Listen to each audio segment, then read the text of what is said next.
Hello दोस्तों, स्वागत है आपका हमारे यूट्यूब चैनल के झारखंड जीएस सीरीज में। झारखंड जीएस सीरीज के अंतर्गत अभी हम लोग परीक्षा योद्धा का बुक कंप्लीट कर रहे हैं, जिसमें अभी हम लोग का जो टॉपिक चल रहा है वो है झारखंड की सभ्यता एवं संस्कृति, जिसका लेक्चर 1 कंप्लीट हो चुका है। आज हम लोग लेक्चर 2 देखेंगे, जो स्टार्ट होगा संथाल जनजाति से। आइए हम लोग बिना देर के हुए स्टार्ट करते हैं। कौन कौन से प्रश्न संथाल जनजाति से अभी तक एग्जाम में पूछे जा चुके हैं और उनके आगे आने की भी संभावना बहुत तीव्र है। देखिए, SIPT 2017 में क्वेश्चन पूछा गया है, कौन सी जनजाति भारत में तीसरी सबसे बड़ी और झारखंड की सबसे बड़ी जनजाति है? तो कौन सी जनजाति है वो? संथाल जनजाति भारत की तीसरी सबसे बड़ी है और झारखंड की पहली बड़ी जनजाति है।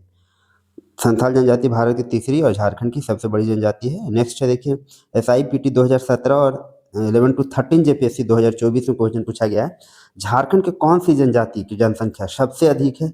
ये पूछा गया है। तो क्या होगा आपका आंसर? संथाल।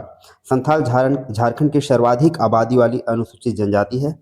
2011 की जनगणना के अनुसार इसकी कुल जनसंख्या 27,54,723 है, जो झारखंड की कुल जनजातीय आबादी का कितना है? 31.86%। झारखंड की कुल जनजातीय आबादी का है ये 31.86%। संथालों की लगभग 97% आबादी गाँव में एवं 3% शहरों में निवास करती है। भारत की तीसरी सबसे बड़ी जनजाति है कौन? संथाल। आइए नेक्स्ट क्वेश्चन देखते हैं। फर्स्ट JPSC PT 2003 में पूछा गया है, जनसंख्या की दृष्टि से झारखंड की सबसे बड़ी जनजाति है। जनसंख्या की दृष्टि से हो गया संथाल आपका। नेक्स्ट देखिए, IRB 2017 में क्वेश्चन पूछा है, झारखंड सरकार राज्य की आधिकारिक वेबसाइट के अनुसार निम्नलिखित जनजातियों में से कौन सा अस्थायी कृषक के रूप में वर्गीकृत किया गया है? 4 ऑप्शन दिए गए हैं, जिसमें बिरहोर, कोरवा, महली और संथाल के बारे में जिक्र है। तो अस्थायी कृषक कौन हो जाएगा ऑप्शन के अकॉर्डिंग? संथाल। झारखंड की जनजातियों में मुख्य रूप से संथाल जो है, संथाल, उरांव, मुंडा, हो, खरवार, किसान, भूमिज, खड़िया तथा चेरो, ये क्या है? अस्थायी रूप से कृषि कार्य करते हैं। ये जनजातियां अस्थायी रूप से गांव में निवास करती हैं। ये हल बैल की सहायता से खेती क्रिया करती है तथा सिंचाई के लिए कुओं और तालाबों का प्रयोग करती है। वर्तमान समय में कुछ आदिम दस्तकारी जनजातियों को छोड़कर शेष सभी जनजातियां अस्थायी कृषि करने लगे। वर्तमान में लगभग बहुत सारे जो जनजाति हैं वो अस्थायी कृषि ही करने लगे। तो यहाँ पे देख लेंगे कौन कौन है। संथाल, उरांव, मुंडा, हो, खरवार, किसान, भूमिज और खड़िया, खड़िया तथा चेरो, ये क्या है? अस्थायी कृषक है। ललिता प्रसाद विद्यार्थी के द्वारा जनजातियों का वर्गीकरण किया गया है, उसके अकॉर्डिंग हम लोग अभी देख रहे हैं। SIPT 2017 में क्वेश्चन पूछा गया है, संथालों के संस्थापक पिता कौन है? संस्थापक पिता कौन है? लुगुबुरु। लुगुबुरु जो है इन लोग के संस्थापक पिता है। नेक्स्ट है, SI में 2017 में क्वेश्चन पूछा गया है, संथालों के जनक कौन है? ये क्वेश्चन फिर से पूछा गया, तो लुगुबुरु होगा आपका। नेक्स्ट है, SIPT 2017 में क्वेश्चन पूछा गया है, निम्न में से किस स्थान का नाम संथालों के पिता के नाम पर रखा गया है? तो संथालों के संस्थापक जो पिता हैं वो कौन है? लुगुबुरु। तो उसी संबंधित जो है लुगुबुरु घंटा बाड़ी जो है, ये संथालों के पिता के नाम पर यह स्थान का नाम रखा गया है। ये कहाँ पर है? तो ये बोकारो जिला में स्थित है। लुगुबुरु घंटा बाड़ी कहाँ पे? बोकारो जिला में स्थित है। यह बोकारो जिला के कौन से प्रखंड? गोमिया प्रखंड के अंतर्गत लुगु पहाड़ी पर स्थित है। यह संथाल समुदाय का पवित्र तीर्थ स्थल है। यहाँ संथाल समुदाय की सबसे बड़ी धार्मिक सभा हर साल कार्तिक पूर्णिमा पर आयोजित होती है। कहाँ पर? तो लुगुबुरु पहाड़ी पर। ये कहाँ पर है? तो बोकारो के गोमिया प्रखंड में। लुगुबुरु की पहाड़ी की तलहट्टी पर बने चबूतरे, नीचे चबूतरा बना है जिसका नाम क्या है? घंटा बाड़ी के नाम से जाना जाता है। लुगुबुरु संथालों की सांस्कृतिक व परंपरा का उद्गम स्थल है। हजारों लाखों वर्ष पूर्व इसी स्थान पर लुगु बाबा की अध्यक्षता में संथालियों के जन्म से लेकर मृत्यु तक के रीति रिवाज अर्थात संथाली संविधान की रचना की गई थी। कहाँ पर? तो लुगुबुरु घंटा पहाड़ी, जो कि बोकारो जिला में है और बोकारो जिला के गोमिया प्रखंड में स्थित है। ये याद रखेंगे आप लोग।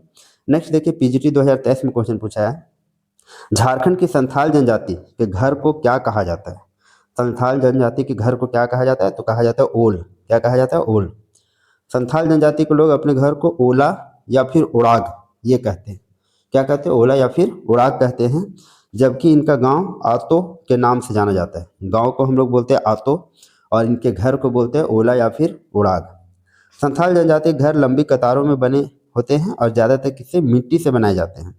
इनके घर पर फूस या खपरेल की छावनी की जाती है और चारों तरफ चौड़ा चबूतरा होता है। एक लाइन से इनका घर बना होता है, मिट्टी से बना होता है। फूस या खपरेल से की जो ऊपर छत है वो बनी होती है। वर्तमान में संथाल जनजाति के कुछ लोग ईंट और सीमेंट का प्रयोग करके पक्का घर भी बना रहे हैं। जैसे जैसे समय चेंज हो रहा है उनका घरों का आकार भी प्रकार भी बदलता जा रहा है। SIM मेंस 2017 में क्वेश्चन पूछा गया है, हांसदा, सोरेन, मुर्मू एवं बेसरा निम्नलिखित में से किस जनजातियों से संबंधित है? ये हांसदा, सोरेन, मुर्मू और बेसरा जो है किस जनजाति से संबंधित है? गोत्र के नाम दिए गए हैं। ये किससे संबंधित है? तो संथाल जनजाति से संबंधित है। ये सारे गोत्र जो है संथाल जनजाति से संबंधित हैं। संथाल जनजाति बहिर्विवाही गोत्रों में विभक्त है। संथाल लोग गोत्र को क्या कहते हैं? पोरिश। ये बहुत इंपॉर्टेंट चीज़ है, आप याद रखेंगे इसको। गोत्र को क्या कहते हैं? पोरिश कहते हैं। संतान जो है किसका गोत्र धारण करता है? पिता का गोत्र धारण करता है, माता का नहीं। संतान का जो गोत्र होता है पिता के नाम से चलता है। शादी के बाद लड़की पति का गोत्र धारण कर लेती है। प्रत्येक गोत्र का अपना गोत्र चिन्ह, जिसको लोग टोटम बोलते हैं, गोत्र को ये लोग बोलते हैं पोरिश, और पिता का गोत्र ही आगे चलता है। और लड़की जो है पति के बाद शादी के बाद पति का गोत्र धारण करती है। और गोत्र चिन्ह होता है इनका एक, जो होता है पशु, पक्षी, पौधे या कोई प्राकृतिक वस्तु के नाम पर होता है गोत्र चिन्ह, गोत्र का नाम।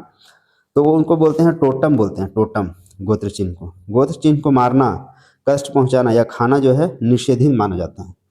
कोई भी जो गोत्र चिन्ह लोग का होता है उनको नुकसान किसी तरह से नहीं पहुंचाना है। संथाल में कुल 12 गोत्र हैं। कौन कौन है देखिए, हांसदा है, मुर्मू है, किस्कू है, टूडू है, बास्के है, सोरेन है, हेम्ब्रम है, मरांडी है, बेसरा है, पौड़िया है, चौड़े है, बेदिया है, ये है 12 गोत्र हैं। तो 12 गोत्र आप लोग याद रखेंगे। संथाल समाज 4 हडों और 4 वर्णों में भी, हड मतलब वर्ण हो गया, 4 वर्णों में भी विभाजित है। तो कौन कौन से इनके वर्ण हैं या हड जिसको बोलते हैं? तो किस्कू हड हो गया, जिसको राजा बोला जाता है। मुर्मू हड हो गया, ये पुजारी होते हैं। सोरेन हड हो गए, ये सिपाही होते हैं। और मरांडी हड जो हो गए वो कृषक होते हैं। 4 हडों में विभाजित है, 12 गोत्र में विभाजित है, जिसको हम लोग पौरुष बोलते हैं। ये सारी चीज ध्यान रखेंगे संथाल जनजाति संबंधी। नेक्स्ट देखिए 6 JPSC PT 2016 में क्वेश्चन पूछा गया है, संथालों में विवाह का सबसे सामान्य रूप पूछा गया। विवाह का सबसे सामान्य रूप कौन सा है? तो इसका सामान्य रूप है बापला। क्या बोलते हैं शादी को ये लोग? विवाह को बापला, सामान्य रूप जो है विवाह का बापला है। संथाल जनजाति में सर्वाधिक प्रचलित विवाह किरिंग बापला है। बापला से संबंधित है ये, किरिंग बापला सबसे ज़्यादा प्रचलित है।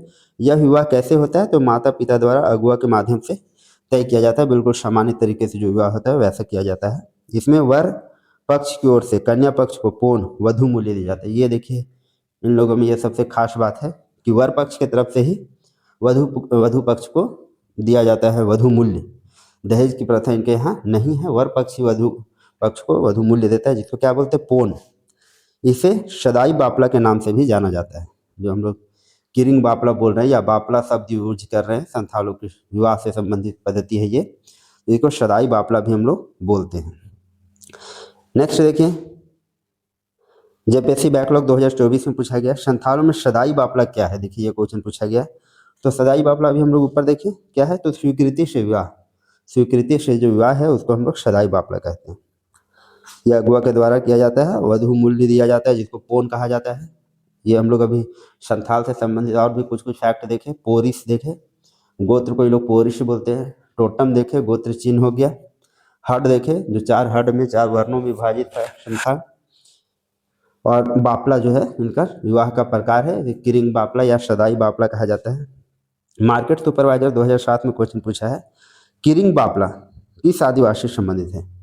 देखिए बार बार प्रश्न जो है रिपीट हो रहे हैं। डिस्क्रिप्शन अगर आप ध्यान से पढ़ेंगे तो आपको आने वाले एग्जाम में बहुत मदद मिलेगी। नेक्स्ट देखिए SI PT 2017 में पूछ रहा है, संथालों में सामाजिक बहिष्कार को क्या कहा जाता है? जब समाज से किसी को निकाल दिया जाता है उसको क्या कहा जाता है? तो बिटलाहा। क्या बोला जाता है? बिटलाहा बोला जाता है। बिटलाहा संथाल समाज की सबसे कठोरतम सजा है। सामाजिक बहिष्कार की यह सजा दोषियों को पंचायत के निर्देशानुसार निर्धारित की जाती है। किसके द्वारा दिया जाता है? तो पंचायत के द्वारा ये दिया जाता है। क्या? बिटलाहा सामाजिक बहिष्कार है।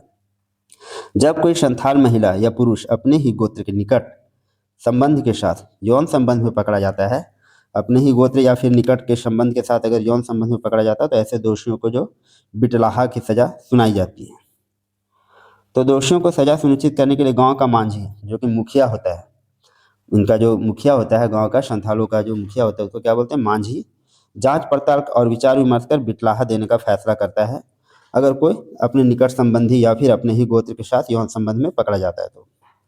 बिटलाहा किए जाने वाले लोगों को पुनः समाज में शामिल किए जाने का भी प्रावधान है, जिसे जाति जोम कहा जाता है। जो बिटलाहा का सजा पा गए वो वापस भी आ सकते हैं। किस आधार पे? जाति जोम के आधार पे।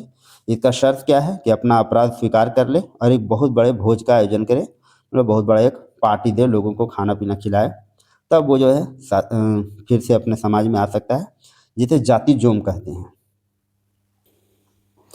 अगर बिटलाहा का सजा मिल गया तो जाति जोम के आधार पे आप फिर से पुनः जो है वो समाज में शामिल हो सकते हैं। याद रखेंगे, संथालों की प्रथा हम लोग देख रहे हैं। 7th to 10th JPSC PT 2021 में पूछा बिटलाहा क्या है, तो अभी हम लोग देख लिया कि ये एक प्रकार की सजा है, सामाजिक बहिष्कार है ये।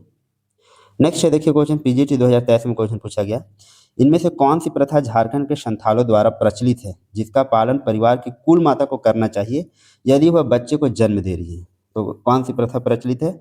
अगर बच्चे को जन्म दे रही है कुल माता तो उनका पालन करना चाहिए। ये है अंतिम संस्कारों में शामिल होने से बचना चाहिए कुल माता को जब वो बच्चे को जन्म दे रही है। ये है। नेक्स्ट देखें क्वेश्चन, पीजीटी 2023 में क्वेश्चन पूछा है, झारखंड के संथालों द्वारा प्रचलित प्रथा जिसका पालन परिवार के मुखिया को करना चाहिए। ये देखिए ऊपर जो देखिए कुल माता को करना चाहिए, ये परिवार के मुखिया को करना चाहिए। यदि उसका जीवन साथी बच्चे को जन्म दे रहा है तो उसके हस्बैंड को क्या करना चाहिए? तो शिकार करने से विरत रहना चाहिए, मतलब शिकार नहीं करना चाहिए। कब? जब उनका जीवन साथी जो है बच्चे को जन्म दे रहा है। नेक्स्ट देखिए, नेक्स्ट क्वेश्चन देखते हैं, सीडीपीओ 2024 में पूछा गया, शासनदिरी की प्रथा निम्न में से किस जनजाति समूह में प्रचलित नहीं है? ऐसा पूछा है। कहाँ प्रचलित नहीं है? शासनदिरी जो है मुंडा में भी है, बिरहोर में भी है, अशूर में भी है। शासनदिरी में क्या होता है, ये लोग जो अपने अस्थियों को गाड़ देते हैं कहीं पर, वो शासनदिरी है। लेकिन संथाल में ऐसा नहीं होता है। संथाल जो है अपने अस्थि का विसर्जन दामोदर नदी में प्रवाहित करते हैं। इसलिए देखिए शासनदिरी जो है असूर, बिरहोर, मुंडा जनजाति में प्रचलित थी। यह प्रथा संथाल जनजाति में प्रचलित नहीं थी। संथाल जनजाति में अस्थि को क्या किया जाता था? तो दामोदर नदी में प्रवाहित किया जाता है। नेक्स्ट क्वेश्चन देखते हैं, पीजीटी 2023 में पूछा है, झारखंड के संथाली जनजाति के ग्राम प्रधान को, देखिए अभी हम लोग ग्राम प्रधान को देखे थे ऊपर, मुखिया को क्या कहा जाता था? मांझी, जो कि बिटलाहा का सजा सुनाने का भी काम करता है ये। तो इनका जो मुखिया होता है उसको मांझी कहा जाता है, ग्राम प्रधान को। संथाल गांव के पंचायत का मुखिया मांझी कहलाता है।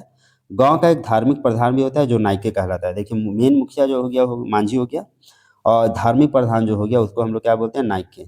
इसका धार्मिक प्रधान का नाम अलग अलग जनजातियों में या फिर इनके मुखिया का नाम अलग अलग जनजातियों में अलग अलग होता है। तो आप बिल्कुल ध्यान से देखेंगे, ध्यान से याद करते चलेंगे। गांव के प्रधान होने के कारण मांझी के पास प्रशासनिक और न्यायिक अधिकार होते हैं। मांझी का सहायक जो होता है वो कौन होता है? जोग मांझी।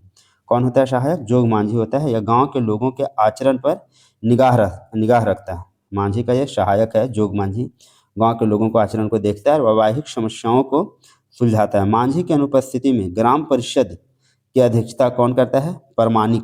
देखिए अगर मांझी अनुपस्थित है तो ग्राम परिषद या ग्राम सभा की अध्यक्षता जो है वो प्रमाणिक करता है। प्रमाणिक की सहायता जो कौन करेगा? जोग प्रमाणिक कहलाता है। मांझी की सहायता जोग मांझी और प्रमाणिक की सहायता जो करेगा वो जोग प्रमाणिक कहलाता है। गोड़ैत संदेश वाहक का कार्य करता है, जो मैसेज को आदान प्रदान करता है, लोगों तक संदेश को पहुंचाता है, उसको क्या बोलते हैं? गोड़ैत। ये संथाल जनजाति में ये सारी प्रथा विद्यमान है।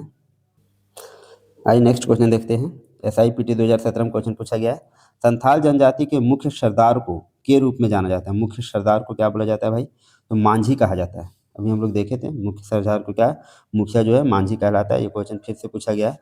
संथाल जनजाति का परंपरागत राजनीतिक जीवन काफ़ी सुसंगठित एवं सुव्यवस्थित रहा है। प्रत्येक संथाल गांव में एक पंचायत होती है जिसे मांझी, प्रमाणिक, जोग मांझी या जोग प्रमाणिक तथा गोड़ैत, गोड़ैत क्या था? संदेशवाहक होता था, होते हैं। संथाल गांव के पंचायत का मुखिया मांझी कहलाता है और गांव के प्रधान होने के कारण मांझी के पास हम लोग देखिए प्रशासनिक और न्यायिक अधिकार होते हैं। और मांझी का सहायता जो है जोग मांझी कहता है, ये भी हम लोग देख चुके हैं।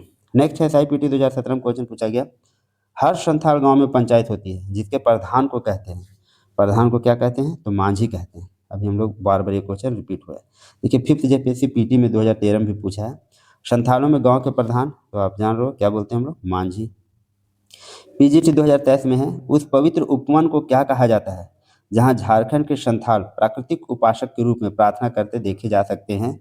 तो इसको क्या बोलते हैं? पवित्र रूपों को, जहाँ झारखंड के संथाल क्या करते हैं, प्राकृतिक उपासक के रूप में प्रकृति की पूजा करते हैं, उसको हम लोग बोलते हैं जाहिर। क्या बोलते हैं, जाहिर। संथालों के मुख्य ग्राम देवता जो है जाहिर एरा है। देखिए ये भी इंपॉर्टेंट है, मुख्य ग्राम देवता का नाम याद रखिएगा, जाहिर एरा है, जिनका निवास स्थान शाल वृक्षों से घिरा होता है, जिसको हम लोग जाहिर थान बोलते हैं। जाहिर थान में ही झारखंड के संथाल प्राकृतिक उपासक के रूप में प्रार्थना करते हुए देखे जा सकते हैं। संथाल समुदाय के लोग देवी दुर्गा को जाहिर एरा के नाम से पुकारते हैं। जाहिर याद रखेंगे, इनका मुख्य ग्राम देवता है। आइए नेक्स्ट क्वेश्चन देखते हैं। एसआई में 2017 में क्वेश्चन पूछा है, राज्य की संथाल जनजाति कौन सा कार्य करती है? संथाल जनजाति क्या करती है? तो चित्रकारी का, गाने बजाने का, मूर्ति बनाने का, बर्तन बनाने का ऐसा ऑप्शन है, तो इसका करेक्ट ऑप्शन है बर्तन बनाने का। संथाल जनजाति का मुख्य व्यवसाय क्या है? कृषि है। इस समुदाय के लोग के पास संगीत उपकरण, टोकरियां और पौधों से चटाई बनाने का अद्वितीय कौशल भी है। आधुनिक काल में वह अन्य आधुनिक व्यवसाय भी करते हैं, जैसे बर्तन बनाने का कार्य वगैरह भी ये लोग करते हैं।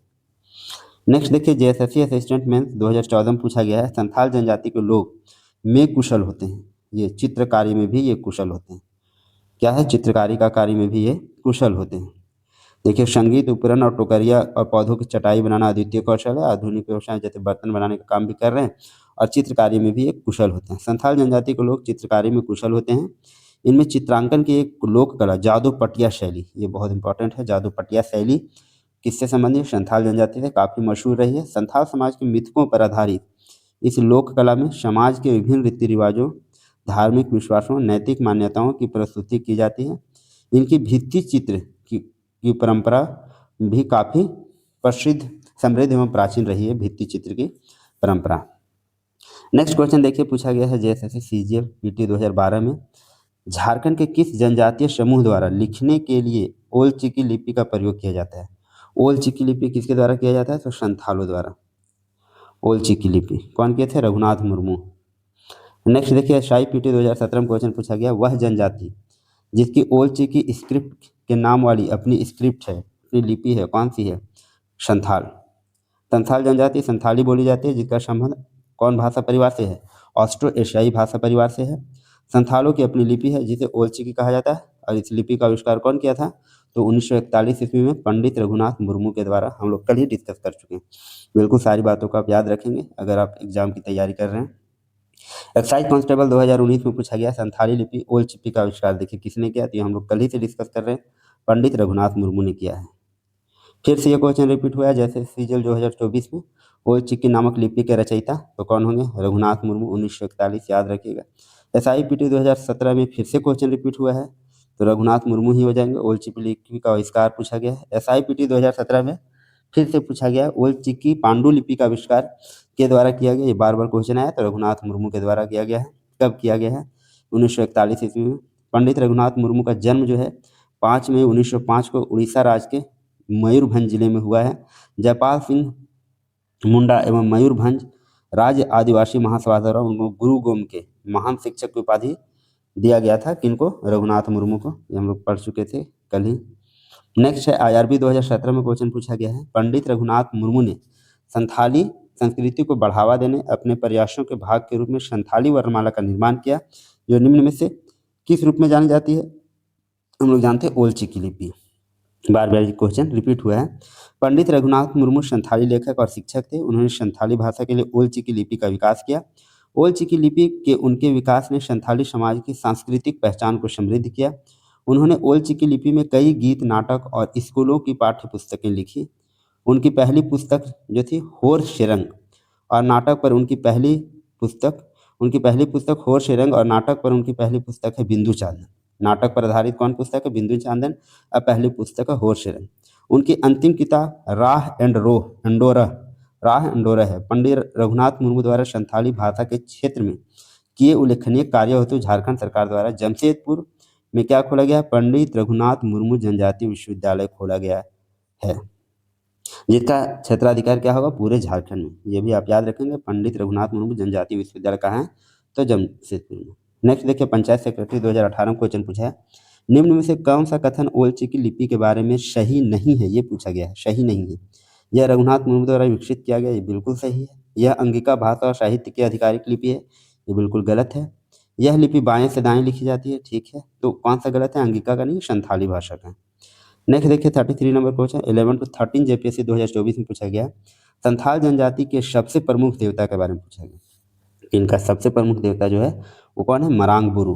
कौन है? मरांग बुरु। संथालों का सबसे बड़ा देवता का बात करें सूर्य है। मरांग बुरु इनका दूसरा सबसे बड़ा देवता है। मुख्य ग्राम देवता जाहिर एरा है, हम देख चुके हैं। जिनका निवास यहाँ पे सिंहबोंगा का नाम नहीं था, इनका सबसे बड़ा देवता सिंहबोंगा है, लेकिन ऑप्शन के अकॉर्डिंग जो है वो कौन होगा? मरांग बुरु इनका दूसरा सबसे बड़ा देवता है। हम लोग ग्राम देवता के बारे में देख चुके हैं, जाहिर एरा है। इनका निवास स्थान साल वृक्षों से घिरा जाहिर थान होता है, ये भी देखे हम लोग। इनके अन्य प्रमुख देवता जो हैं गोसाई एरा, बोंगा, हापड़ मको, मुंडको, मांझी, हड़ाम बोंगा, उड़ाक बोंगा, आवगे बोंगा, ये सब सारे गृह देवता हैं। संथाल समुदाय के लोग देवी दुर्गा को जाहिर एरा के नाम से पुकारते हैं। संथाल जनजाति जादू टोना तथा भूत प्रेत में भी विश्वास रखती है। इनके बीच ओझा डायन भी प्रथा प्रचलन है संथाल जनजाति में। नेक्स्ट देखिए 5th जेपीएससी पीटी 2013 में पूछा है सोहराय किस जनजाति का सबसे बड़ा त्योहार है? तो सोहराय जो त्योहार है किसका है? तो संथालों का। क्या मनाया जाता है? सोहराय पौष माह में धान की फसल की कटाई के बाद मनाया जाता है। यह संथालों का सबसे बड़ा त्योहार है सोहराय। इस अवसर पर धान की नई फसल घर में आने के उपलक्ष्य में देवी देवताओं, पितरों एवं गोधन की पूजा अर्चना की जाती है। यह पर्व 5 दिनों तक मनाया जाता है। याद रखेंगे सोहराय पर्व जो है संथालों से संबंधित है। जब इसमें क्या होता है? तो धान की फसल की कटाई के बाद ये मनाया जाता है। एक सोहराय जो है वो कार्तिक में भी दिवाली के बाद मनाया जाता है। याद रखेंगे सोहराय जो है संथालों का मुख्य पर्व है। 6 जेपीएससी पीटी 2016 में क्वेश्चन पूछा है संथाली का एक प्रथम छोटी कहानी का संग्रह था, कौन था? तो कुकमू। क्या था? कुकमू था ये संथाली का प्रथम छोटी कहानी संग्रह। कुकमू जो है बाल किशोर साहू द्वारा लिखित था। याद रखेंगे कुकमू किन्होंने लिखा? तो बाल किशोर साहू ने लिखा है। संथाली का प्रथम छोटी कहानी है, लघु कथाओं का पहला संग्रह, देवनागरी लिपि में लिखा गया है। यह भी इंपॉर्टेंट फैक्ट है। नेक्स्ट हम लोग देखते हैं उरांव जनजाति से संबंधित प्रश्न। कौन कौन से प्रश्न अभी तक पूछे गए एग्जाम में, साथ ही उसका डिस्क्रिप्शन देखेंगे जो आगे आने वाली प्रतियोगी परीक्षाओं के लिए बहुत महत्वपूर्ण है। आइए हम लोग देखते हैं IRB 2017 में क्वेश्चन पूछा गया है। इनमें से कौन सी द्रविड़ मूल की एक जनजाति है जो मुख्य रूप से झारखंड के छोटा नागपुर क्षेत्र में केंद्रित है? हम लोग कल ही देखे थे। द्रविड़ मूल से संबंधित है कौन? तो उरांव है, शौर पहाड़िया और माल पहाड़िया भी हैं। उरांव जनजाति झारखंड की एक महत्वपूर्ण एवं जनसंख्या की दृष्टि से दूसरी सबसे बड़ी जनजाति है।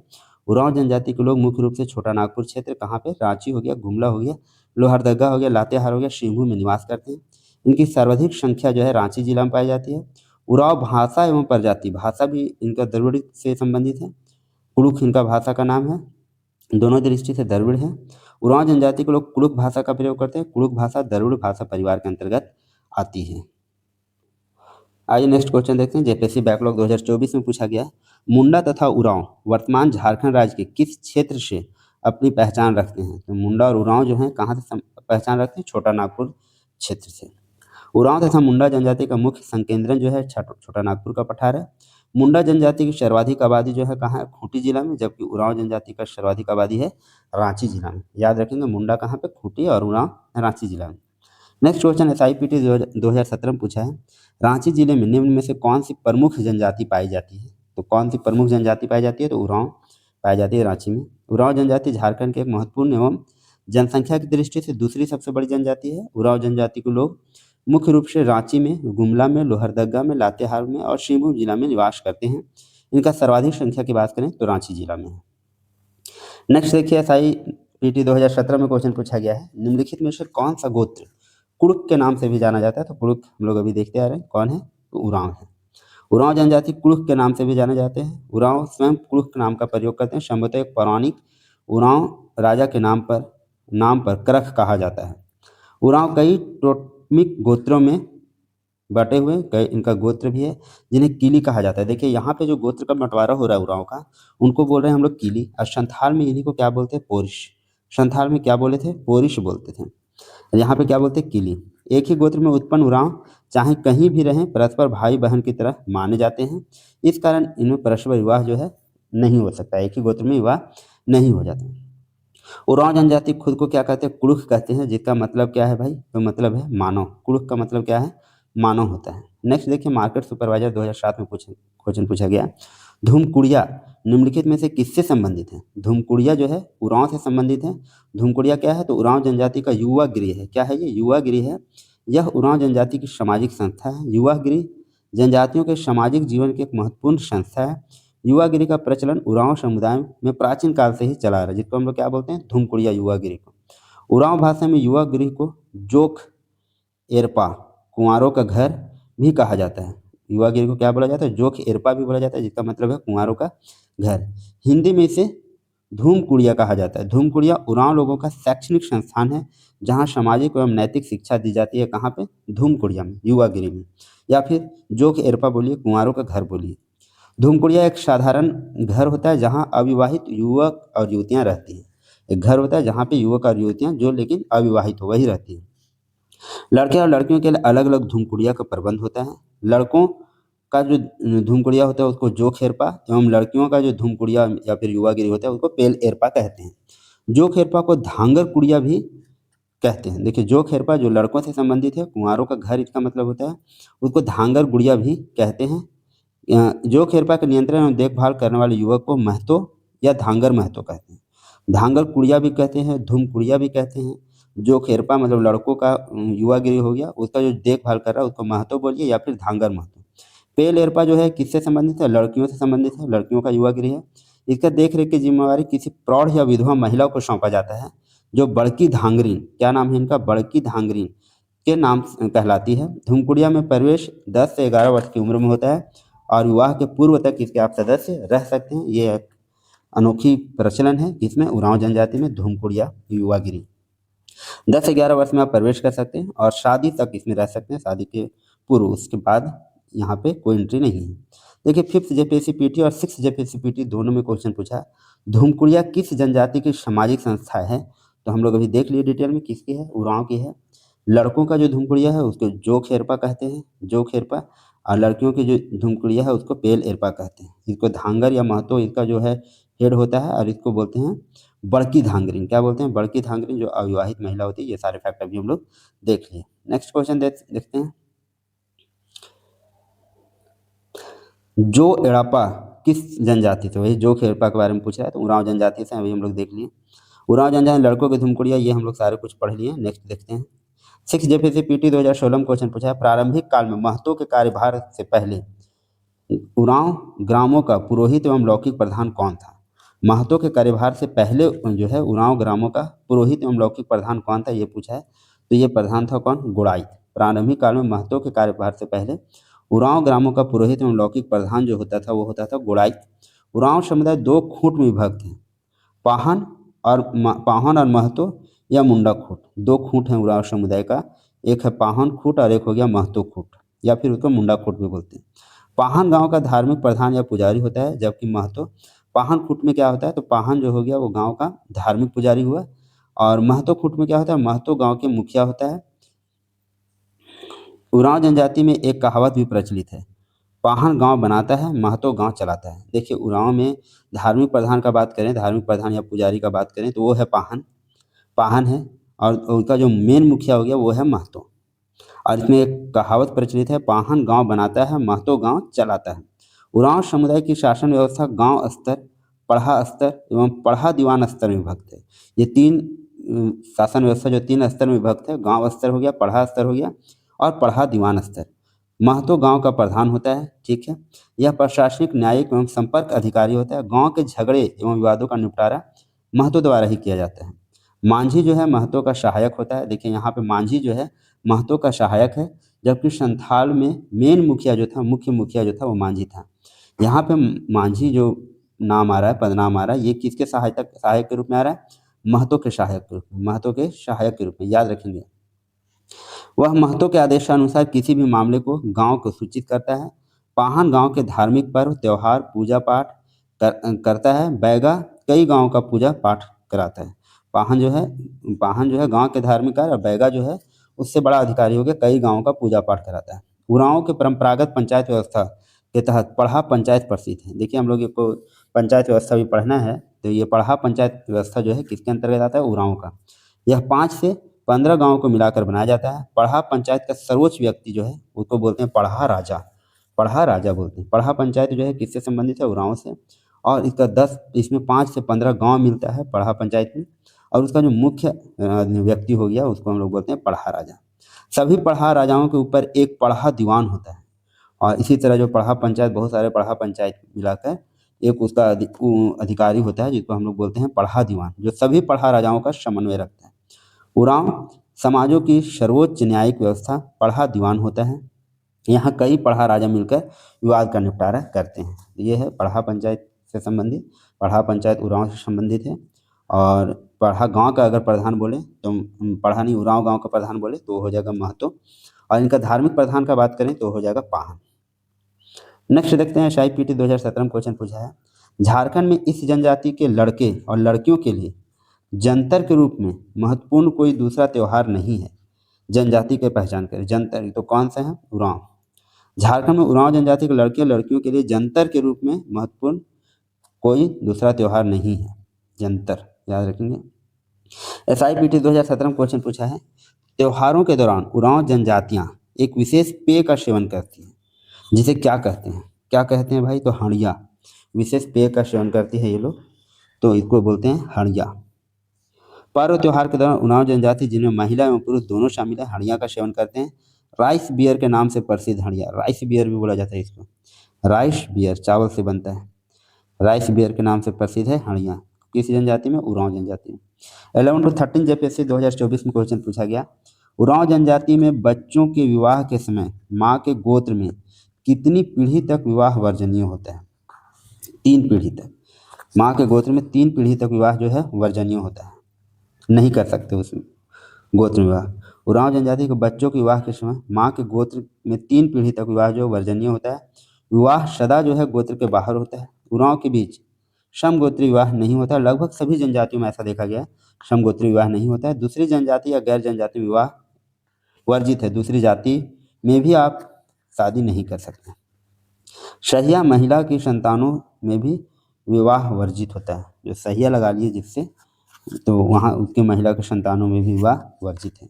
सेम गोत्र में विवाह नहीं करना है, बाहर विवाह करना है। नेक्स्ट देखिए, JPSC बैकलॉग 2024 में क्वेश्चन पूछा गया, उरांव लोगों में मती कौन होता है? मती कौन होता है? तो मती होता है ओझा। कौन होता है? ओझा। उरांव जनजाति के लोग झाड़ फूक में विश्वास रखते हैं। ये लोग प्रत्येक त्यौहार पर पुरखों को याद करते हैं। इनमें ओझा गुनी का कार्य करने वालों को कहा जाता है मती। ओझा गुनी का कार्य जो करता है मती कहते हैं। JPSC बैकलॉग 2024 में क्वेश्चन पूछा है, झारखंड की कौन सा जनजाति जनी शिकार की प्रथा को हर 12 वर्ष में मनाती है? तो जनी शिकार की प्रथा मनाने वाली जनजाति आपकी उरांव है। कितने सालों में होता है ये? तो 12 वर्षों में होता है। जनी शिकार पर्व के दौरान महिलाओं द्वारा सामूहिक रूप से पुरुषों का वेश धारण करके परंपरागत हथियार से जानवरों का शिकार किया जाता है। इस दौरान महिलाएं बच्चे को बेतरा, बेतरा मतलब क्या होगा? बच्चों को पीठ पर बांधने वाला एक कपड़ा से अपनी पीठ पर बांधकर शिकार के लिए निकलती हैं। यह पर्व 12 वर्षों के अंतराल पर मनाया जाता है। ये किनके द्वारा किया जाता है? महिलाओं द्वारा। पुरुष का वेश धारण कर लेती है, अपने बच्चों को पीठ पे बांध लेती है और जनी शिकार करने के लिए निकलती है। जनी शिकार उरांव या कुड़ुक जो है महिलाओं द्वारा अलाउद्दीन खिलजी के सेनापति बख्तियार खिलजी को भगा देने की याद में मनाया जाता है, जो रोहतासगढ़ में 9 वर्ष के अवसर पर किले पर कब्जा करना चाहता था। वो बख्तियार खिलजी जो है वो कब्जा करना चाहता था, कहाँ पर? रोहतासगढ़ में। तो वहाँ से महिलाओं द्वारा उनको भगा दिया गया था। जब पुरुष शराबी हालत में हुआ करते थे तब महिलाएं पुरुष का परिधान धारण करके मोर्चा संभाला और मुगल सेना पीछे हटा दिया। इस लड़ाई में उरांव वीरांगना सिंगी दई एवं कैली दई ने महत्वपूर्ण भूमिका निभाई। ये जनी शिकार जो देखिए प्राचीन, इसका इतिहास ये रहा है कि बख्तियार खिलजी को भगाने में उरांव की जो महिलाएं होती हैं उनका विशेष महत्व रहा है, जिनका नाम है सिंगी दई और कलगी दई। उसी के याद में ये मनाया जाता है। जब पुरुष जो है नशा में रहते थे तब वो लोग हमला करते थे, तो ये लोग जो है पुरुष वस्त्र धारण करके महिलाएं उन लोगों का संभाला और उनको भगाया। तो उसी के याद में जनी शिकार मनाया जाता है हर 12 वर्ष में। याद रखेंगे, उरांव जनजाति का महत्वपूर्ण त्यौहार है, महिलाओं द्वारा मनाया जाता है। अब हम लोग मुंडा जनजाति से संबंधित प्रश्न देखते हैं जो विभिन्न एग्जाम में आए हैं। 6 JPSC PT 2016 में पूछा है, मुंडा परंपरा का रिजगढ़ किस स्थल से संबंधित है?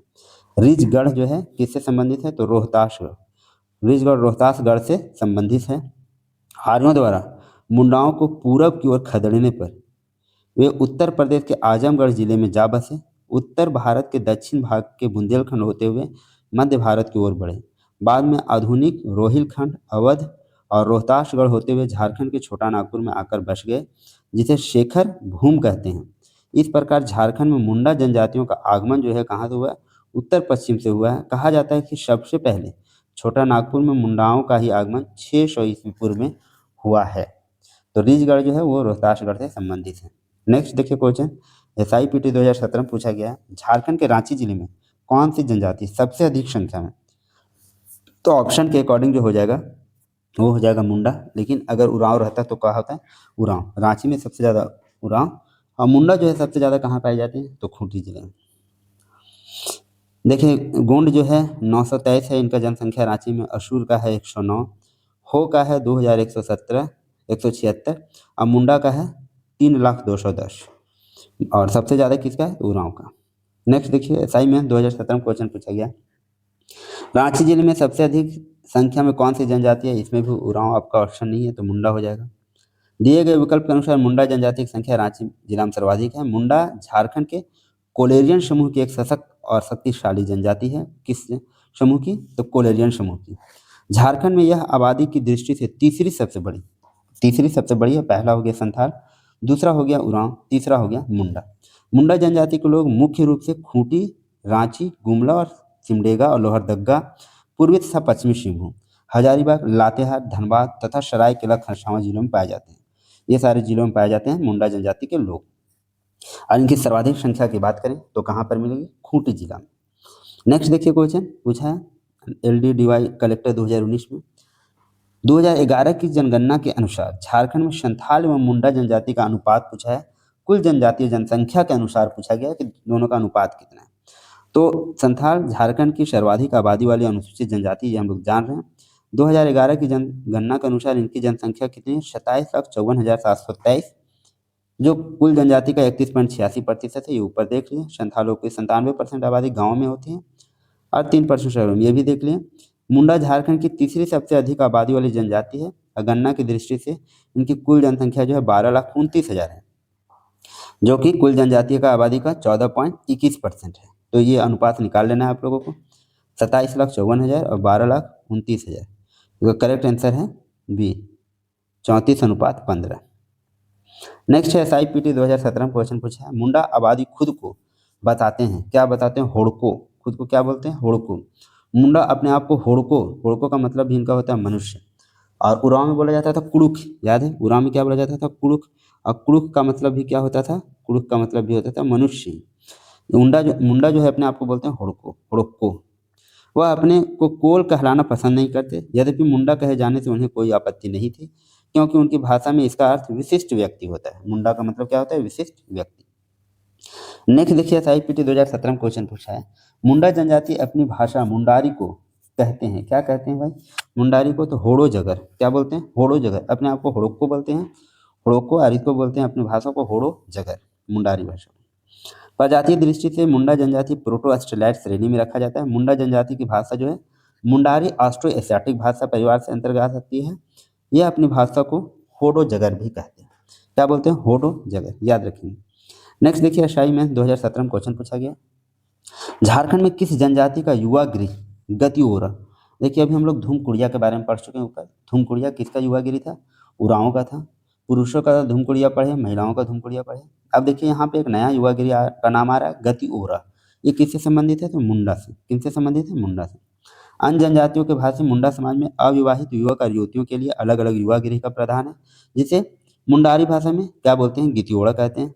मुंडा जनजाति का युवा गृह गितियोड़ा एक प्रशिक्षण केंद्र या गुरुकुल की तरह होता है, जो मुंडा समुदाय के युवक और युवतियों को शिक्षित, दीक्षित और प्रशिक्षित करता है। वर्तमान समय में इसका प्रचलन नगण्य ही है, मतलब बहुत कम है। अब SI में 2017 में क्वेश्चन पूछा गया, महली और कंपट किस प्रजाति की शाखा है? तो महली और कंपट जो है ये मुंडा प्रजाति की शाखा है। समस्त मुंडा जाति दो अंतर्विवाहित शाखाओं में विभक्त है। बड़ी शाखा को महली मुंडा और छोटी शाखा को कोमपाट मुंडा कहते हैं। महली मुंडा अपने आप को कोमपाट मुंडा से श्रेष्ठ मानते हैं, किंतु वास्तविकता यह है कि कोमपाट मुंडा हिंदू धर्म से अधिक प्रभावित होने के कारण अपने आप को अधिक श्रेष्ठ मानते हैं। दो भागों में विभक्त हैं ये लोग, दो श्रेणियों में। एक हो गया महली मुंडा और दूसरा हो गया कोम्पाट मुंडा। दोनों एक दूसरे के श्रेष्ठ मानते हैं। कोम्पाट मुंडा का जो संबंध है वो हिंदू धर्म से अधिक है, इसके कारण ये अपने आप को श्रेष्ठ मानते हैं। नेक्स्ट देखते हैं 11 to 13 जेपीएससी 2024 में पूछा गया, थेनदिरी एवं बिददिरी संस्कार जुड़े हैं। बहुत ही टफ वर्ड हैं, आप बार बार रिवाइज करें। थेनदिरी और बिददिरी जो संस्कार हैं किससे जुड़े हैं? मुंडा अंत्योष्टि से। थेनदिरी एवं बिददिरी संस्कार का संबंध मुंडा जनजाति से है। थेनदिरी के दिन ही या अगले दिन बिददिरी का पत्थर खड़ा किया जाता था। यह सामान्यतः मृतक के घर जाने वाली सड़क पर लगाया जाता था। कभी कभी तो मतलब ये क्या होता था, जब कोई डेथ किया जाता था तो उसको उसके घर जाने के लिए लोगों को आने जाने में सुविधा हो, इसलिए बिददिरी इसलिए थेनदिरी के दिन मतलब क्या हुआ, बिददिरी का पत्थर खड़ा किया जाता था। मृतक के घर जाने वाली सड़क पर लगा। कभी कभी तो उसके घर के हाथे में भी गड़े होते थे। गड़ने के बाद पत्थर पर चौरठा लपेटा जाता था। निकट ही खिचड़ी परोसी जाती थी। सर्वप्रथम अर्पण करने वाली सगोत्रीय बड़ों को के पैर धोता था और पैरों पर 1-2 बूंद तेल रखता था। पत्थर को प्रणाम कर सभी मृतक घर लौटते थे। पितरों को भोजन व हड़िया परोसने के बाद सभी भोजन करते थे। कभी कभी बिददिरी पत्थर जो है मृतक का नाम और गांव का गोत्र लिखे जाते। ये थेनदिरी और बिददिरी जो है पत्थर वगैरह गाड़े जाते थे, जो कोई डेथ कर जाता था उसकी याद में। ऐसा है, ये कहाँ पे प्रचलित है? थेनदिरी बिददिरी संस्कार मुंडा अंत्योष्टि। अलग अलग सबके संस्कार हैं, ये सारे आपको समझने पड़ेंगे।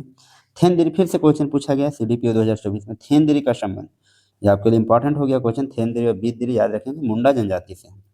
देखिए सीडीपीओ 2024 में क्वेश्चन पूछा है, किस जनजाति के लोग अपने रसोई घर को मांडी ओरा कहते हैं? देखिए रसोई घर को एक नया नाम है मांडी ओरा। कौन बोलते हैं? तो मुंडा जनजाति के लोग। मुंडा समुदाय के संपन्न परिवारों के घर में 2 कमरे होते थे। सामने आंगन होता था जिसे रचा कहा जाता था। मकान के पीछे बारी होती थी। सोने के एकमात्र कमरे के निकट ही मवेशियों के रहने का स्थान होता था, जबकि दूसरा कमरा जो था मांडी ओरा कहलाता था। सोने के एकमात्र कमरे के निकट मवेशियों के रहने का होता था और दूसरा कमरा मांडी ओरा कहलाता था, जिसका अर्थ क्या था? रसोई घर था। 2 रूम होता था, इसमें एक सो रहे थे और दूसरे में खाना पीना बनाने काम करते थे, जिसे मांडी ओरा कहते हैं। कौन? मुंडा जनजाति के लोग। SIPT 2017 में क्वेश्चन पूछा गया, मुंडा आदिवासी क्षेत्रों में गांव का मुखिया कहलाता है। तो मुंडा आदिवासी क्षेत्रों में गांव का मुखिया क्या कहलाता है? हातू मुंडा। अभी तक हम लोग संथाल देख लिए, संथाल के बाद उरांव देख लिया और उरांव के बाद अभी हम लोग तीसरा देख रहे हैं जो है मुंडा। उरांव में क्या बोलते थे? जो मेन होता था गांव का उसको महतो बोलते थे। और संथाल में क्या बोलते थे? तो मांझी बोलते थे। अभी हम लोग तीसरा देख रहे हैं मुंडा। इसमें जो है गांव का मुखिया कहलाता था हातू मुंडा। याद रखेंगे। प्रत्येक मुंडा गांव में अपनी जाति पंचायत होता था, जिसमें गांव के झगड़ों का निपटारा ग्राम पंचायत करती थी। इसका प्रधान जो है मुंडा होता था। वह गांव का मालिक भी होता था, जिसे क्या कहते थे भाई? हातू मुंडा भी कहते हैं। यही हातू पंचायत का भी मुखिया होता था। इस पंचायत में पाहन एवं अन्य बुजुर्ग लोग रहते थे।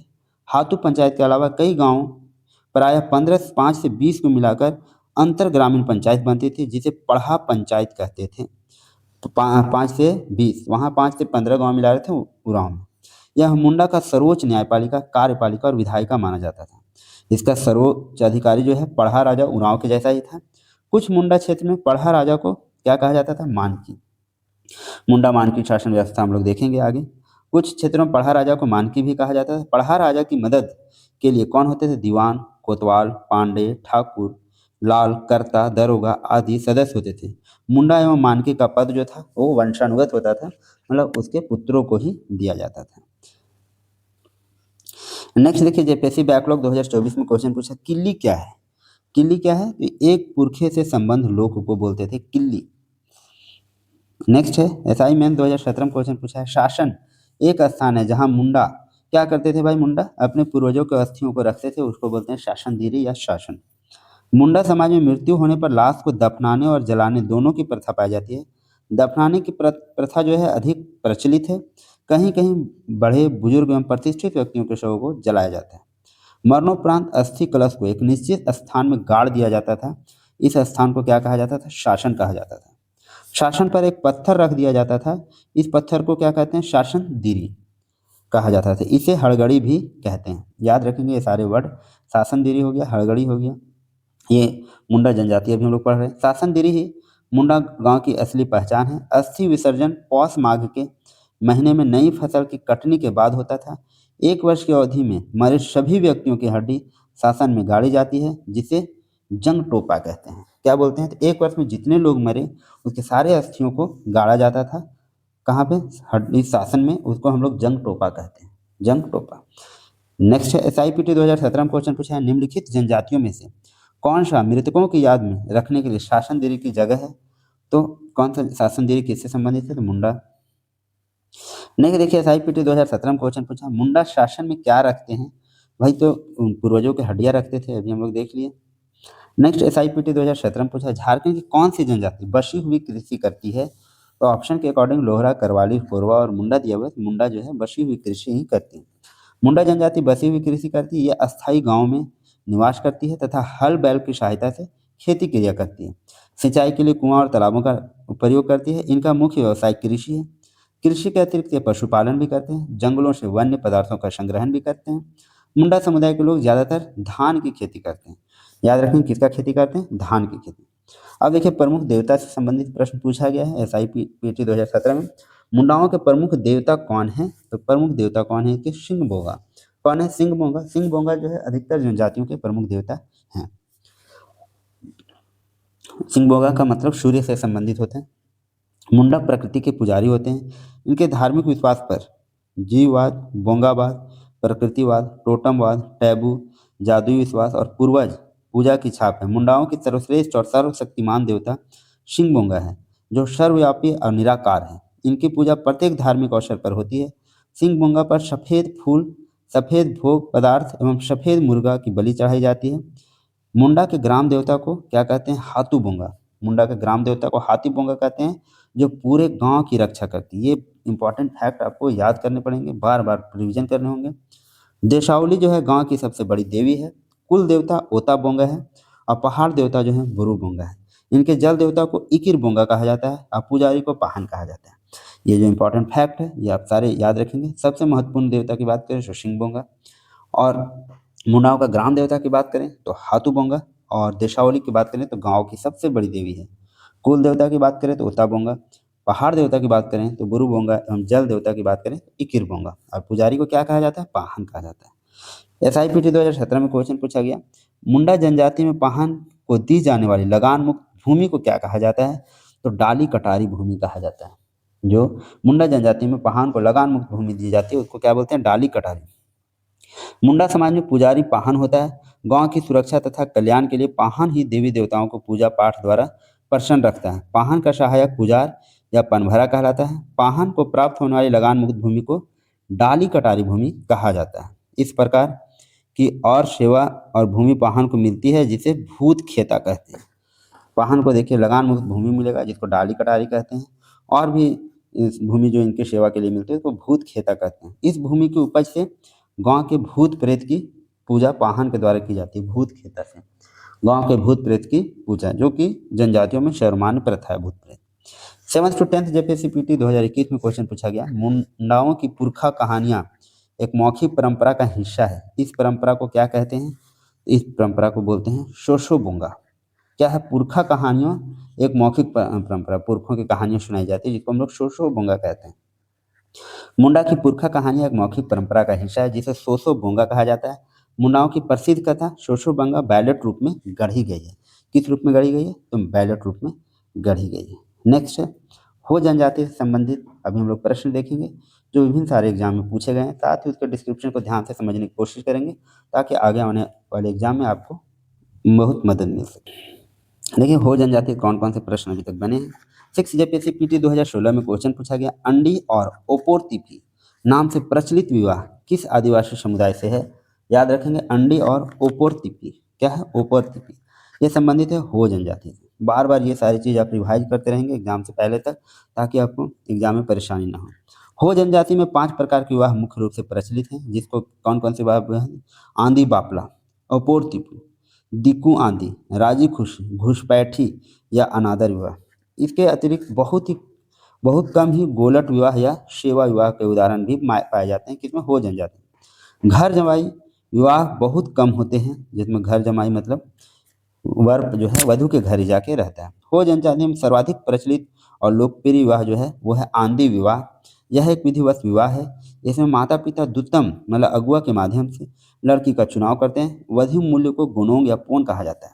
हम लोग संथाल जनजाति में भी देखे थे वधु मूल्य, वहाँ भी पोन कहा जाता था, यहाँ भी पोन या फिर इनको गोनोंग भी कहा जाता है। ये क्वेश्चन पूछा गया अंडी और ओपर तिपी तो विवाह का प्रचलन है, हो जनजाति थे। 6 जेपीएससी में पूछा गया। मार्केट सुपरवाइजर 2007 में पूछा गया। अंधी और अपवर्तिपी देखिए क्वेश्चन रिपीट हुआ है 2 बार, ये बहुत इंपॉर्टेंट है।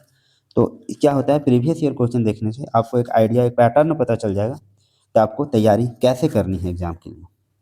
CDPO 2024 में पूछा है अपवर्तिपी विवाह। देखिए ये बार बार क्वेश्चन 3 बार रिपीट हो गया, तो आसान भी हो गया और आपके लिए इंपॉर्टेंट भी हो गया। अपवर्तिपी हो जनजाति में प्रचलित विवाह का प्राचीनतम रूप था, जिसमें विवाह कैसे होता था, तो लड़की का अपहरण करके होता था। अपवर्तिपी क्या होता था, लड़की का अपहरण किया जाता था। वो देखिए गोनोंग किस जनजाति में वधु मूल्य, तो गोनोंग जो है किस जनजाति का है, तो हो जनजाति का वधु मूल्य है। ये भी क्वेश्चन पूछा जा चुका है।